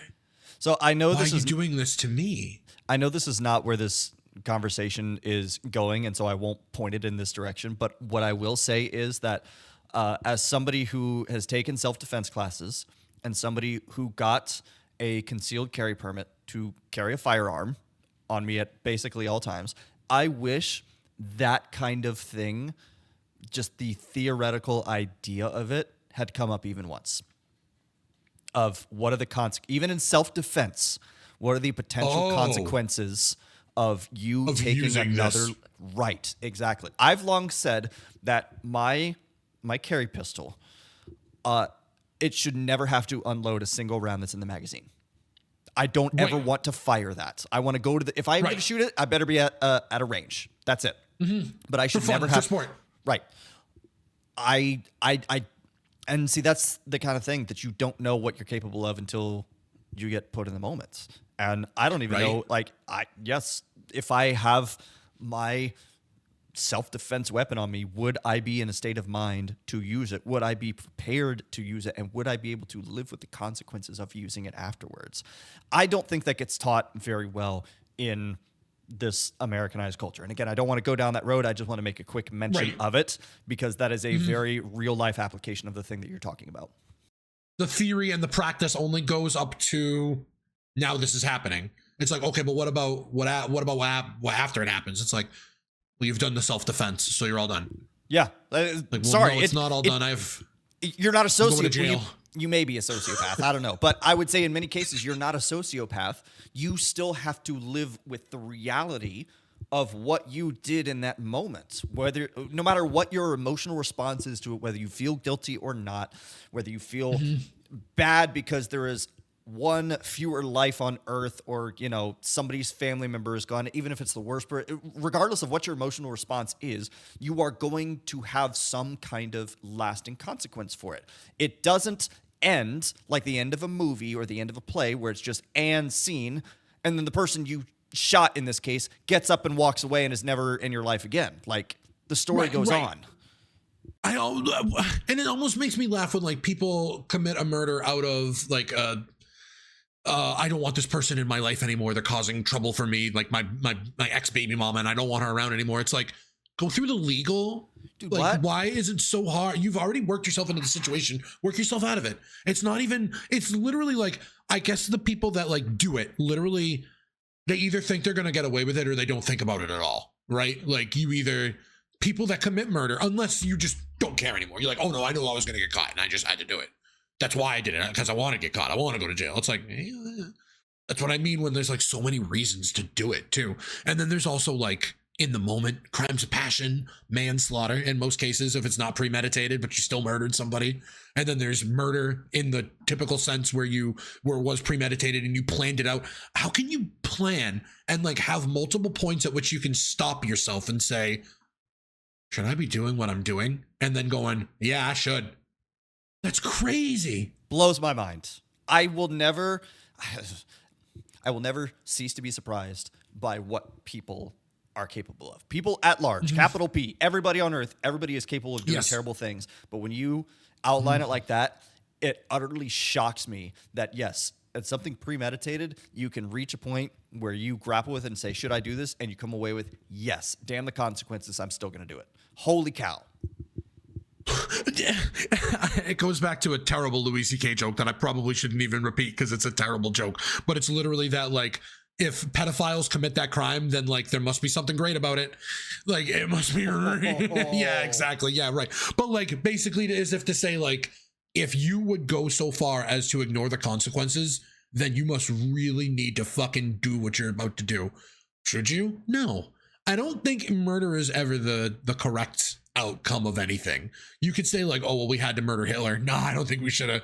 Like, if Hitler was ever caught, I don't think he should have been executed, or he should have gone to trial. Same thing with bin Laden. I don't know why they were just like, this dude's done for. And it's like, bring him in, haul his ass down, and like, why not?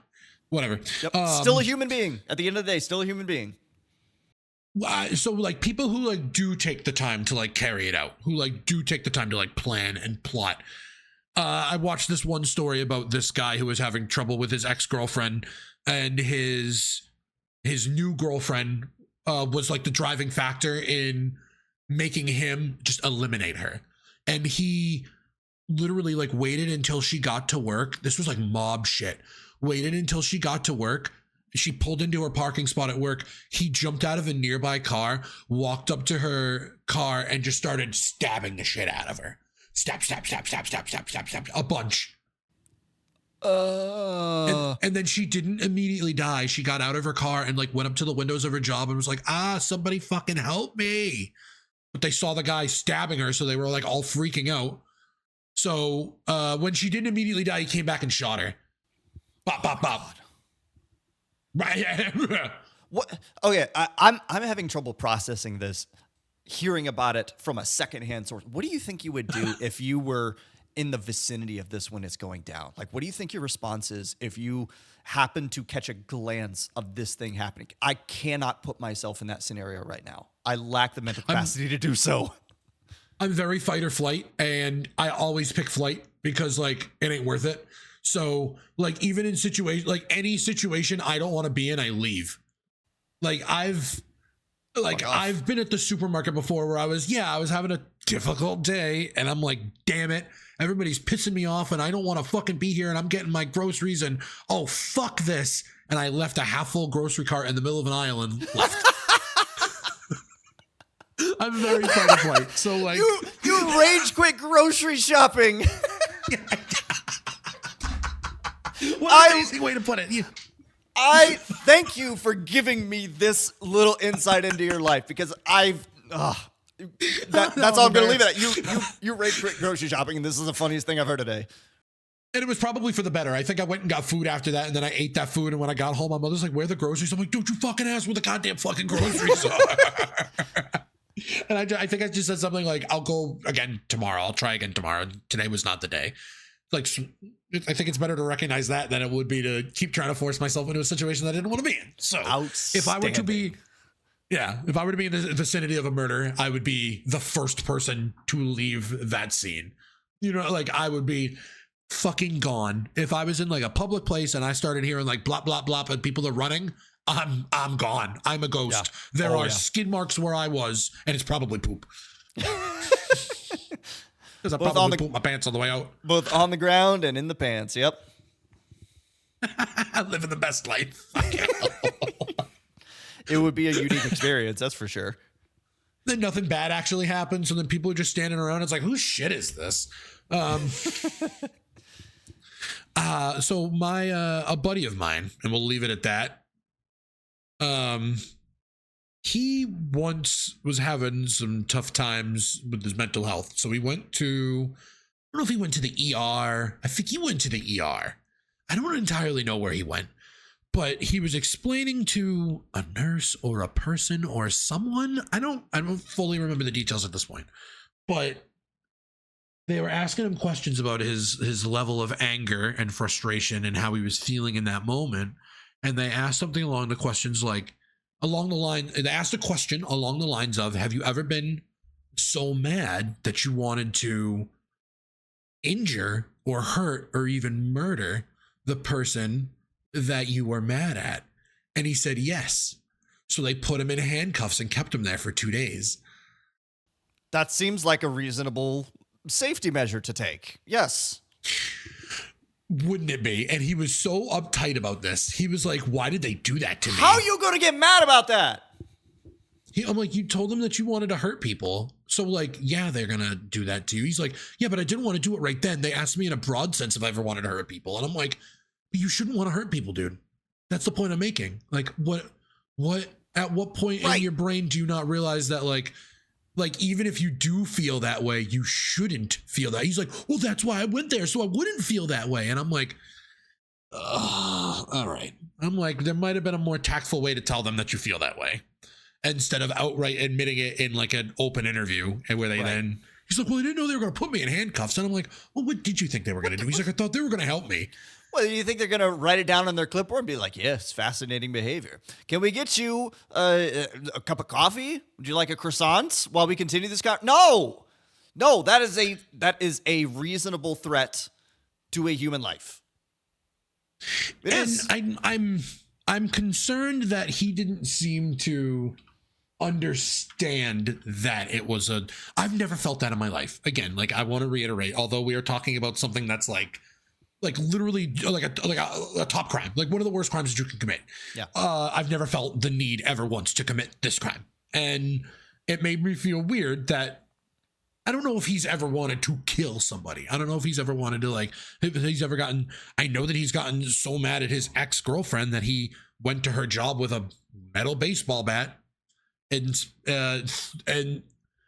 anticipation of threatening her ex-boyfriend. There we go. That's the best way to put it, I guess. I just don't understand why he would ever okay, even if you do feel that way, like you said it, there's a time and a place. Maybe don't say that off the bat. Maybe once you're comfortable and talking with a doctor, like an actual professional, not I don't think he was speaking with a doctor. I think he was talking like a nurse. And I think it was a situation where it was a standard questionnaire that they ask everybody. And it was one of those situations where if yes, then you know what I mean? Like it was like automatically, like if the person answers yes to this question, then this is the protocol that you must follow. Yeah, because they're bound this by is now law the to do law. that. Yeah. Exactly. Like if you say that you have the capacity or feelings like you want to hurt somebody, then they have to make sure that you don't, because they don't know how far you could take that. Like when you say you hurt, in his mind, he's probably thinking like, yeah, I want to like push the person. I could shove them. I'm so mad. And it's like, no, they mean like take a gun and like shoot 58 people. Like that's like, because it could be any of those things on that broad spectrum of anger and violence. Violence is a very broad spectrum. And I'm fascinated with so many aspects of it, but I think the most I'm fascinated of is the thing I'm most fascinated of is what it takes to push a person to that point and to make them pull that trigger or send that knife into your whatever part of your body or hit you with that car or there's so many ways that you can kill somebody. Like what brings a person to that point? So, Sammy, have you yourself ever felt this way?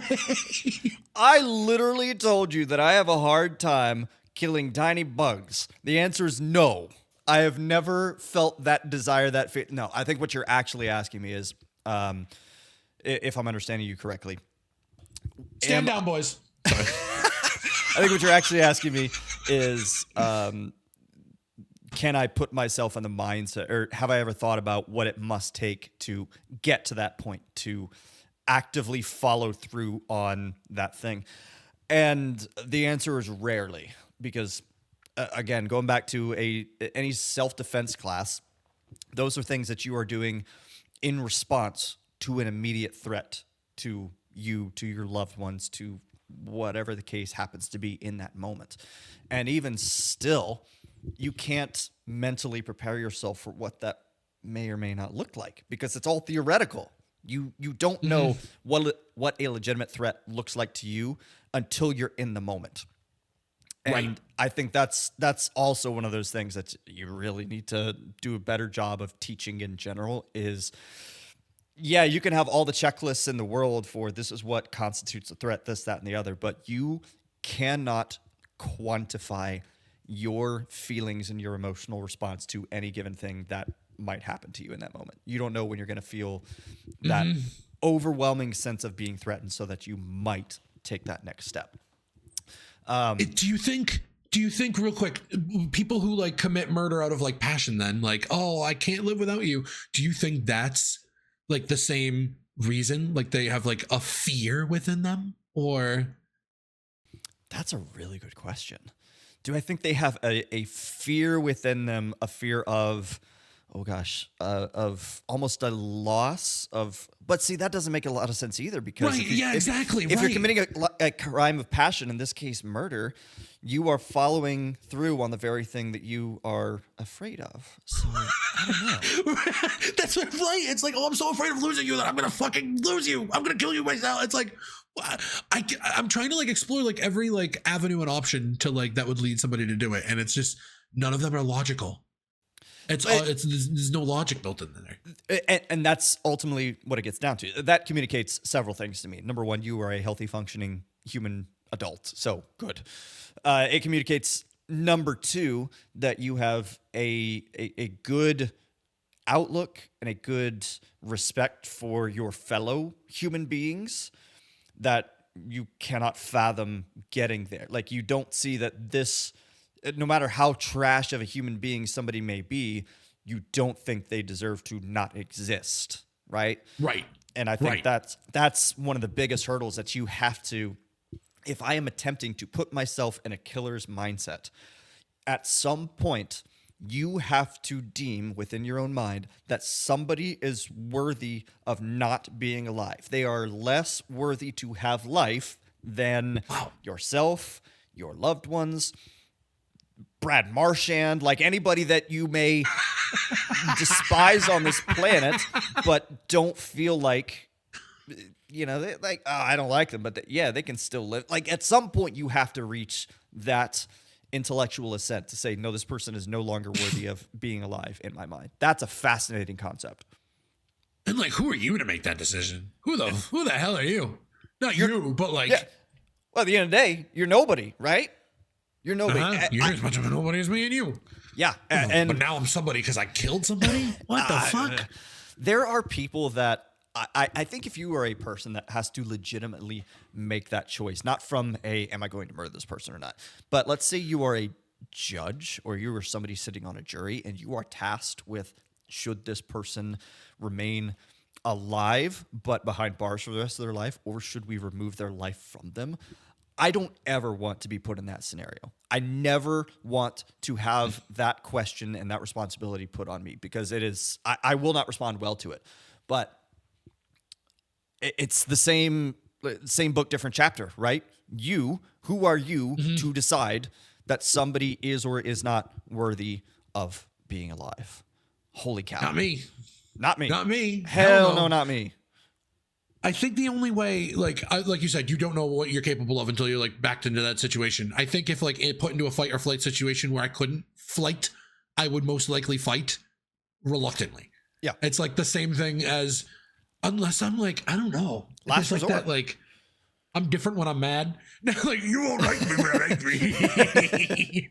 I feel like if I like reached a certain point in a situation where I was like, I can't believe this is happening, and like my rage takes over, like, I don't know.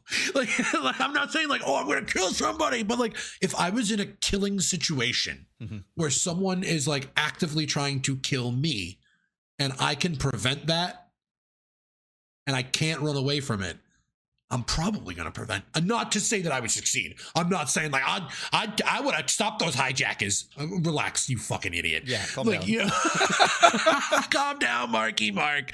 I'm saying like I feel like I would fight in a fight or flight situation, and then after the fact I'd be terrified. Who am I now? What have I become now that I've betrayed everyone I've ever knew and thrown it all away? Because I've been a slave to the Judas in my mind. These are song lyrics. I'm being a dickhead. I know. It's wrestling song lyrics. Yeah, it's fucking. At a certain point, I'm like, you are quoting something. This is actually, I just realized that we worked ourselves into the morality of the plot of Life of Pi on accident. You're right. Yeah, that's basically what it's like. Can the animal within us take over, and can we remain human after that fact? Do we retain our humanity once our, like, okay, so right, there's the question too. Like a person who takes another person's life, it's like he who makes a beast out of himself gets rid of the pain of being a man. I'm not gonna do that whole thing. But like, so like, do you retain your humanity at that point? Like, are you?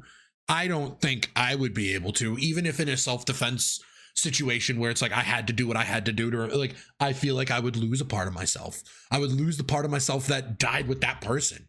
Yeah. I mean, you're talking about retaining humanity, a very philosophical concept that probably goes beyond what we're setting out to discuss today. I would be fascinated to discuss that with you further, but I think the easiest way to approach it is you would come back a different human after the experience. Would you have necessarily lost something? I don't know. You definitely would have gained something. And that's not necessarily a good thing. But yeah, a dark passenger. Right. You are a changed human after that point. And I keep on letting this percolate in my mind since you brought it up. The fight or flight response, the last resort sort of mentality, because that's, I think for both of us, that's ultimately what it would have to come down to, is this is the absolute last resort. And at that point, your question that you are trying to answer is, do I value life enough to fight for it at that point? Do I value life enough to potentially take somebody else's from them so that I may continue to live?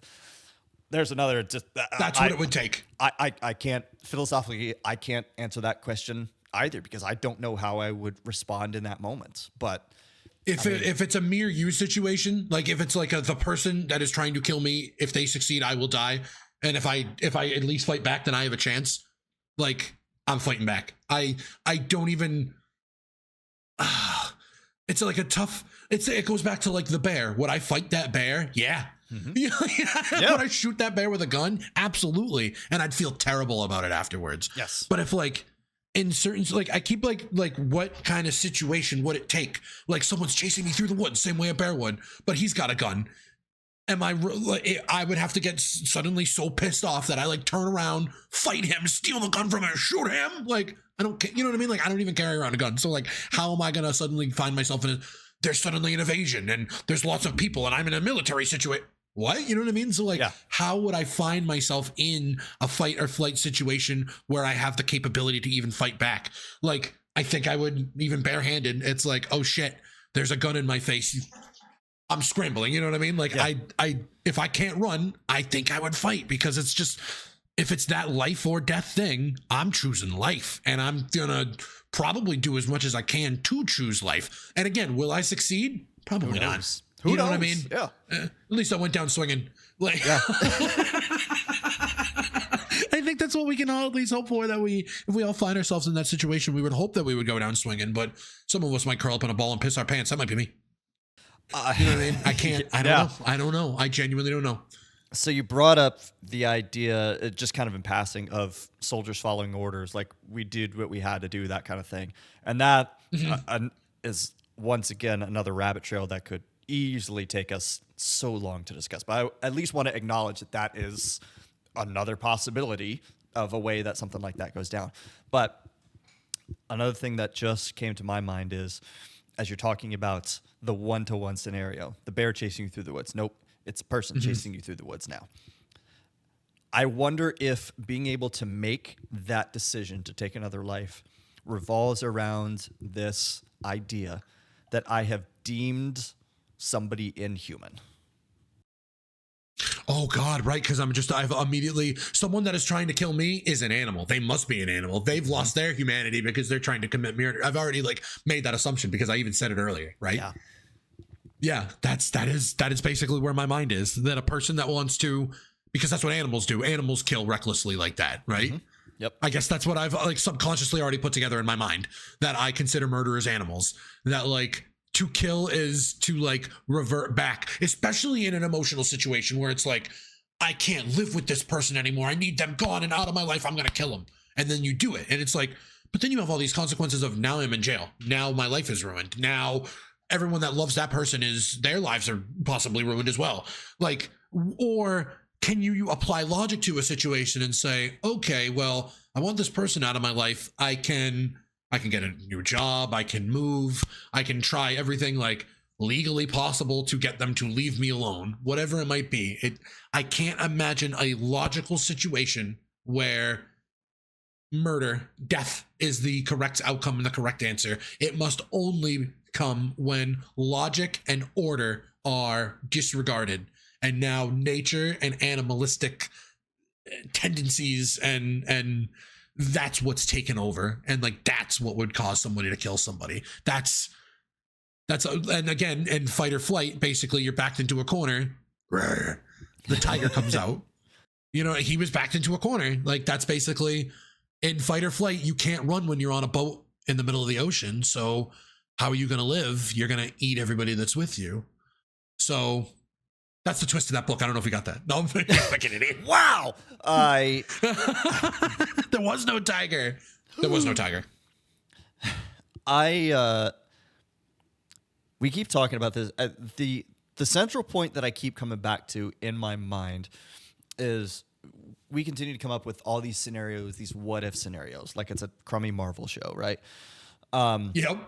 And what I, in my mind, keep coming back to is this idea of, if you are capable of making that decision, especially a premeditated decision, I think fight or flight, you take a little bit of a different look at it insofar as I have this glass sphere right here in front of me. I'm going to turn it slightly to examine it from this angle instead. But ultimately, I think where I land on this is, if you are capable of pulling that trigger, of plunging that knife, of doing whatever methodological murder you come up with, you made that decision a long time ago. You made that decision. Right, you made the decision a long time ago because of that idea of humanity that we've discussed, and that at some point in your life you viewed another human being as less of a human than you. And I didn't even think you already said that, but I didn't even put it into the mind of a person that's planning a murder. Yeah. I didn't even put it into I just thought about somebody that's like backed into a corner. Nah, that's a great way to put it. That like someone that's planning it out must think that the other person that they are going to kill, which is funny because I think that the murderer is no longer human. But if you're going to kill somebody, they must no longer be human as well. Yep. And that's wow. That's a thing. Like there's obviously so much that's just fucked up about that whole idea. Like we can unpack that, and that's a terrifying idea. But yeah, practically speaking, that's a terrifying thought for when you're starting to look at the social landscape, the political landscape, and that there are conversations about, these are, while they may not be saying the quiet part out loud, the quiet part is these humans are less than human. They are inhuman. They are less worthy of humanity than I am. And plug whatever group of people you want to into that. And there you go. Under the right circumstances, somebody who believes that about XYZ group, and given the motive and the opportunity to do so, it now becomes completely understandable how and why they would reach that point. And that is a really scary thought to think about. And even in the inverse, I proved your point by saying the only way that I would kill somebody is if they're trying to murder me. And if they're trying to murder me, then they must be an animal. I literally proved your point by saying, I'm going to kill the animal. Yep. So I actually think I don't think we need to discuss this anymore because I think we genuinely figured it out. Murder happens when people no longer view humanity. Is this the first time we've come to like a solid conclusion on this podcast? Because there are a lot of times there are a lot of times that we ask questions and we're like, this is the best thing I can come up with for right now, but who the hell knows? I think we may have gotten this one. I'm happy. I'm happy. We can fucking end it right here. Honestly, I'm happy with that too. That's a fantastic conclusion. I'm genuinely happy with this conclusion because this makes sense to me because we've literally proved it in our discussion that the only way we could see ourselves, or me specifically because I'm the one that admitted it, the only way that I could see myself killing somebody is if I could view them as an animal because they're trying to kill me. But then they're trying to kill me because they view me as an animal, and I proved that fact because I said that about myself. But it's difficult for me to view someone as an animal. That would be the only way I could do that is if they are acting inhumanely, right? Yep. And they themselves would have to start that cycle. That's the hard point to get to, is just sitting down, having a conversation, you and me. Like it's very easy to say, nope, there was no way that I would ever view somebody as this thing over here. I would never view somebody as less than human, as inhuman, as whatever. But again, under the right set of circumstances, it's entirely possible that that thing happens. And that's a terrifying reality of being human. You don't know what every single person is actually capable of doing. Again, Mr. Rogers under the red. No, not Mr. Rogers, because I don't want, but like practically speaking, Bob Ross, part of the one of the most precious, innocent, wholesome people who has ever walked this earth. He was in the military. Under the right circumstances, Bob Ross may have taken a life. I don't know. Holy shit. He was in the Air Force. Good for him, I guess. Yeah. I don't know. And that's one of the least suspecting people to have ever walked the earth. They're like, no, that man would never do anything harmful. The man carries around a squirrel in his pocket while he's painting pictures of mountains and trees. Like, there's no way that man would ever do anything horrible, but like, yeah, he was in the military. Who knows? Imagine not knowing if you've murdered someone. Imagine being no, an Air Force person that like you're flying jets and dropping bombs, baby. No. I don't know how many people I killed. I don't know if I killed anybody at all. I think that's why in Vietnam fucked up so many people. Yeah. Vietnam was fucky as it was. Vietnam was really bad as it was, but like, I guess like with oh god, it's the removal of humanity. It all goes back to like the removal of humanity. But then that also, I guess, assumes that we all value each other the same, that we all value our own humanity as much as someone else, or as someone else's humanity as much as our own humanity. And I think I do, because like there is no limit to humanity unless you start acting inhumanely. Then all of a sudden, like, the rules are out the window, it seems. And logically in my mind. That's the conclusion that I've come to. Yeah. And at that point, that's where you start bringing in the discussion of how do we better educate people about what constitutes humanity, right? And why do we ever view somebody as less than in any conversation? And I think that's probably a direction that would help us as a species be a hell of a lot better, but definitely as a society, like we could. Do we all need to listen to Jesus? Yes, actually, in fact. I've been saying it for years. Oh no. Y'all need Jesus. I think that's what you're saying. Y'all motherfuckers need Jesus.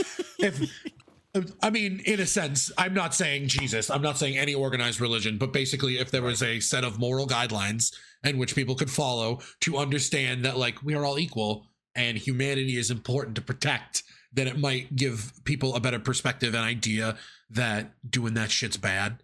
And then like people like to say like, oh, well, like, is there a universal morality? Like, isn't there a universe where like killing people is just normal? And it's like, yeah, maybe there is, but it's not fucking this one, dude. It's not ours. You know what I mean? It's not ours. Like I don't think there is a single society on the planet, modern society on the planet, where murder is normal, where it's not punished by the law. You know what I mean? Like, I'm pretty sure in every modern society that we have, I won't go into it. In every... For the hoi polloi, for your everyday man, your everyday woman. Yes. Right. Yes. We have rules because in this world, we are governed by a morality that says killing is bad.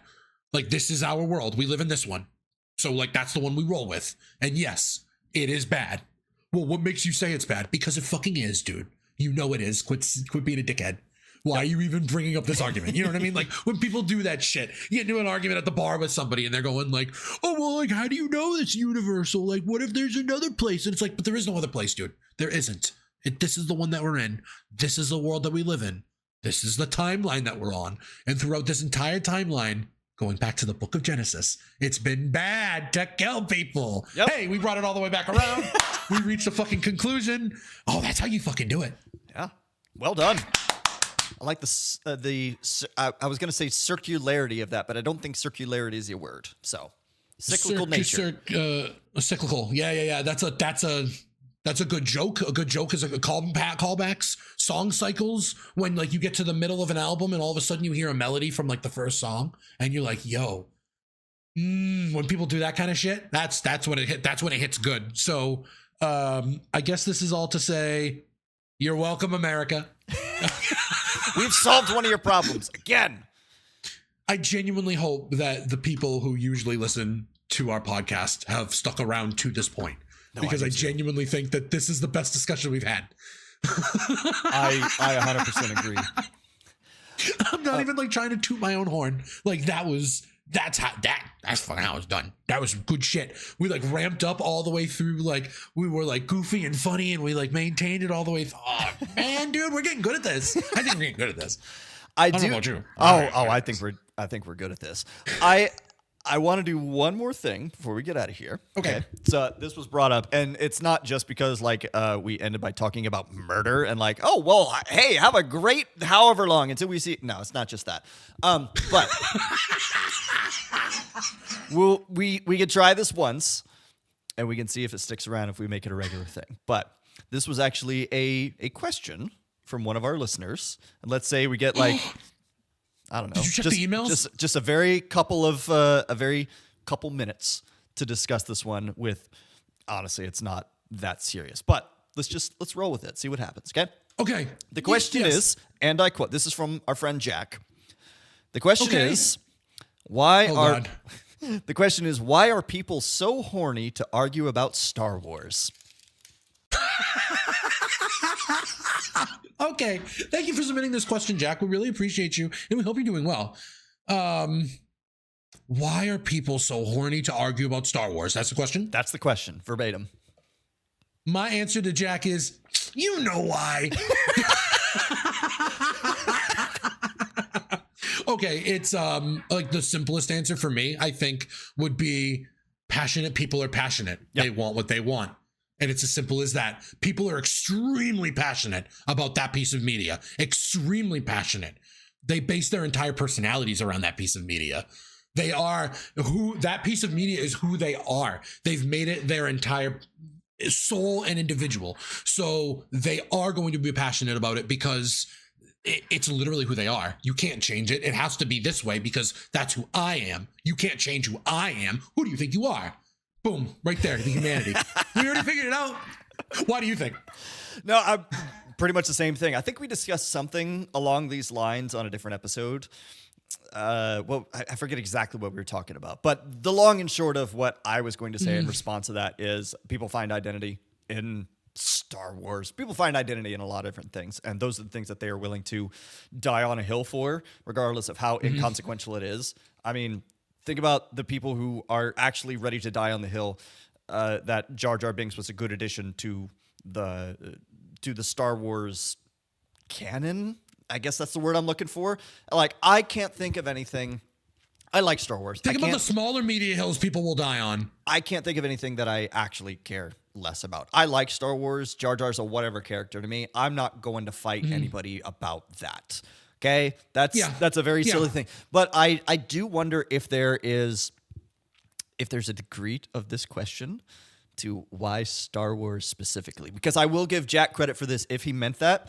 Star Wars does have some of the most rabid fans of anything that I have noticed it in really any realm, be it sports, because we know passionate fan bases for sports and like people get into actual bar fights and crap over that. But like, I don't know, Star Wars fans may be at the top of the list for fans of a thing, whatever that thing may be is, that are actually willing to don the Stormtrooper armor and go to war so that they can be right about the digital edition of Sebulba in episode 4, right? Oh, you're right. That's a good point. I guess it's the same thing with the kind of like with the murder we were just talking about. I can't bring myself to that point. Nope. So like, I'm not entirely sure what it takes for someone to get like that, like butthurt about like to argue with somebody about it, to argue with other fans about it too. That's the other unique thing. And I've noticed this with Star Wars fans and also with, I hate to say it, and I hate to even bring it up because I don't know what this is going to incur for us, Metallica fans. Oh, they hate each other. No, that's true. They hate each other. That's true. They'll take every. How can you say Fuel was a bad album? It was unique and they were trying something different. Because it's an objectively bad album. Because it's trash, dude. Like, what are you talking about? How can you say Lars Ulrich is such a mid drummer? Because he is. Just listen to him. Because he's fucking mid. Can't do a fucking fill to save his goddamn life. Are you kidding me? I'm a Metallica fan. I love Metallica. It's one of the first bands that I ever got into. It should be a very telling thing about Lars Ulrich that in the middle of a song, the man can get up and walk around the stage not playing his drums and nothing is lost from the song, okay? Yikes.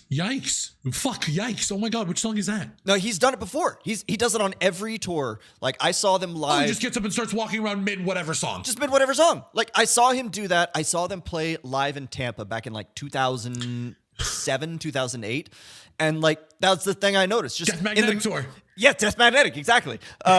Just in the middle of a song, he would stop playing drums. He would get up and he would walk around. And he would do that stupid Lars Ulrich, like, I'm better than you. Just like, and nobody can see this right now, but I'm doing the thing that Lars does. Just. This is why we should do a video podcast so people can see that stuff. But no, that. See, I just proved your point by arguing with you about Metallica, and you're not even a Metallica fan. So there we go. I do agree with you that Lars is the most insufferable member of that band. Yeah, because he is, and a very okay drummer. Like, I'm not like super into. There is nothing that I like that I would like get into arguments with people. I guess. That's the other thing, too, is that, like, I guess the last time I used to get into arguments with people about shit that I like was when I was a teenager in 7th grade, arguing with people about the direction of the Red Sox, you know, like, oh, I think they need to trade for Andrew Jones because he's a Gold Glove center fielder and the guy hit 51 home runs when he was just like, I'm glad they didn't. Whatever. That was like a big deal in 2006. They're going to trade for Andrew Jones. Mm-hmm. It was speculation and they obviously never did. he never hit 50 home runs again, and that's fine. I've grown up. I don't know. Yeah. Like, I have no reason to like engage on that level, and it's hard. It's genuinely hard for me to figure out why people do engage on that level. And it's just, all I can go back to is that passion, and it is who they've made. Like, it's who they are. So like, you can't go changing who I am because I'm going to tell you because it's who I am. Like, how are you going to tell me? People say that kind of shit all the time. Yep. How are you going to tell me that this isn't what happened in the movie? I know everything that there is to know. Oh, why am I using this voice? I shouldn't use that voice. That's rude. So there we go. Yeah. Jack, Thank you for that question, Jack. Yeah, Jack, thank you for that question. And the answer to your question of why are people so horny to fight about Star Wars is they've made it their identity. And if you are that kind of person, you are in danger of having a Mel Kiper level meltdown on live television. So just don't do it. Yeah. I'm going to check and see if anybody sent us any emails. Oh, yeah. Yeah, let's see. Make sure to submit your questions to quityappinpodcast@gmail.com. We have no emails. Sad. But hey, guess what? That means that you can send us emails. And there's a very good possibility that we are going to see those emails and maybe even respond to them. We should come up with a name for this segment at the very end. Something better than just like listener questions. But we'll think about There's that. an email from T. Wait, what? Really? From January 26th, but I can't remember. Oh, we haven't read this. I mean, I opened it, but there's an email from T. Should we? I didn't realize because I've since opened it since the last time but I haven't. We last recorded last year, wasn't it? Yes. It would have been like just after it would have been like end of the year. It was just after the election. Yeah, something like that. I remember like early December. I remember like we were doing kind of a end of 2024 countdown. We were taking shots during that episode, so like it was definitely in 2024. We did. Yeah. Oh yeah, we did. Like right at the beginning. That was fun. Yeah. So this is from listener Spot of Tea. Shout out Spot of Tea. All right. I'm actually kind of afraid of what this says. Dear Quit Yappin podcast producer (S), I would like to sponsor an episode. By the way, if you do send us an email, it will be read on air, all of it. So make sure, and that's a new rule that I just created. I would like to sponsor an episode. All that I ask for is a 20 to 45 minute segment where you discuss any or all of these topics. Me being Spot of Tea, I imagine. Naturally. A detailed account of your sex life and previous encounters in excruciating detail with a special focus on awkward stories. 3, any segment but done entirely for an ASMR audience. I like breathy whispers, personal attention, light tapping, and soft sounds. If you do any or all of these, I got a beautiful $5 bill with your name on it. Also, per your last episode, you're welcome for listening. With peace, love, and a little light tax fraud, T, she, her, CEO, owner, Empress, Spot of Tea. Technically, I don't have a first name. IG Spot at Spot _ T, the letter T. Twitch, twitch.tv/Spot of Tea. Email, I'm not going to say that. That'd be rude. Yep. PayPal account and address. You know what? I'm going to address. Here comes full docs for T. Number 1, Bag End Shire, Middle Earth. Bag End. I first of all, thank you for that, T. Thank you, T. We're going to have to work on the what do we get out of this part of the sponsorship conversation. So like our people will talk to you, your people. At $5, we can get that number. Those are rookie numbers. We can pump those numbers up. But I want to do the second one where we talk about our sex life and previous encounters in excruciating detail. I held it like a bowling ball. Oh gosh. That derailed me. What was I just about to say? I'm so sorry. I'm so sorry, everyone. Oh no, I remember it. And we can be done after this. You and I are both pretty good at the doxing game. Yes. And you made mention that I doubt T's real address was on there, but T does not fully understand how easy it is to do some of that stuff. Uh-oh. And so there was one point in time where I saw an Instagram story from her, and it was late at night, and she was like zooming in on a raccoon and like yelling out the car door to the raccoon in typical T fashion. And I was like, oh yeah, you were right here, because I could see the names of the buildings in the background, whatever. And she's like, that's so scary that you could do that. I said, T, you don't understand how easy this is and how scarily easy it is. If you send me a picture from it, like outside your house, I guarantee I can nail down exactly where you live. She's like, bullshit. And she sent me a picture from her balcony. And you did it? Over the course of like 3 days while I was on a business trip, I would just come back to it for like 30 minutes at a time. And I nailed it down. Sent her the address of where she lives. And like, you live here, right? It was part of a larger discussion of like, I offered like, do you want to know my methodology for figuring these things out? Because like, I'm using it as an opportunity to say, hey, be smarter about what you post on social media, because if I can do it, somebody else out there can definitely do it. And so after we had all that discussion, she said, I showed my wife everything you said. She said I'm not allowed to be online anymore.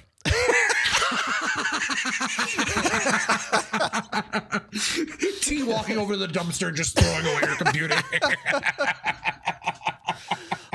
So yeah, fantastic. Genuinely, boys, girls, everything in between out there, be very cautious about what you post about yourself on the internet, because it's Kings, out there. queens, and all those in between. Guys, gals, non-binary pals. There we go.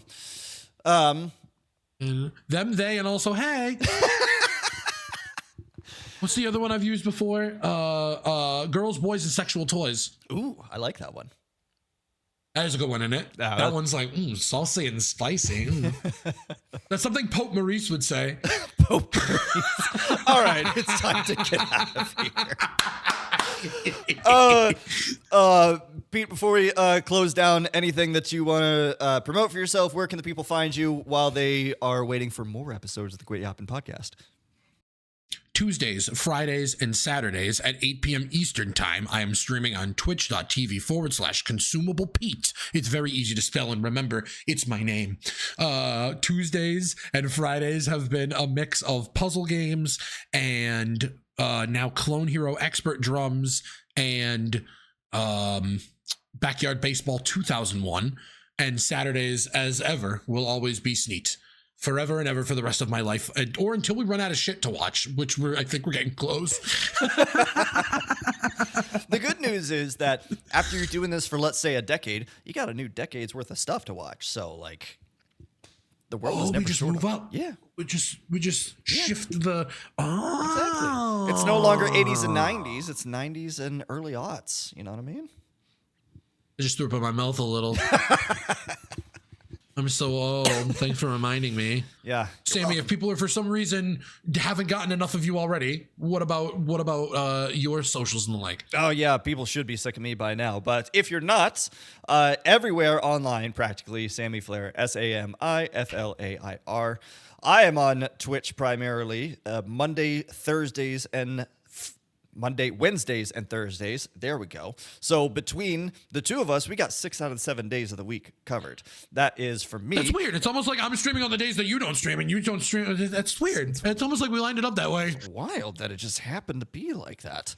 But I lined it up that way. You picked your schedule. And I was like, cool. Pete on those nights, 8 p.m. Me on my nights at 7 p.m. Eastern time. We're always out there. Come say hi. Tell us you listen to the podcast. It actually would make us feel really good about ourselves. So thank you for that. Could you imagine if somebody did that? No, I like someone we don't know. I might actually freak out on stream. You know how much it would mean to me? I would take a shot of Malort for free if somebody did that. Oh God! If somebody who doesn't already follow me, like I'm not going to do it if T shows up and says, "Hey, I listen to the podcast." I know we got your email, but if somebody, no, T, thank you. If somebody who has not previously been a follower listens to this episode and comes on to my Twitch channel or Pete's Twitch channel and says, "Hey, I listen to the podcast. I love it," good things will happen for us. So, thank you in advance. Thanks, guys. Thank you. Yeah. We're getting out of here. That's it for this episode. We'll see you again whenever inspiration strikes and we come up with more fantastic conversations. But in the meantime, check out the other episodes we have here on YouTube and on Spotify. We'll see you next time. Bye.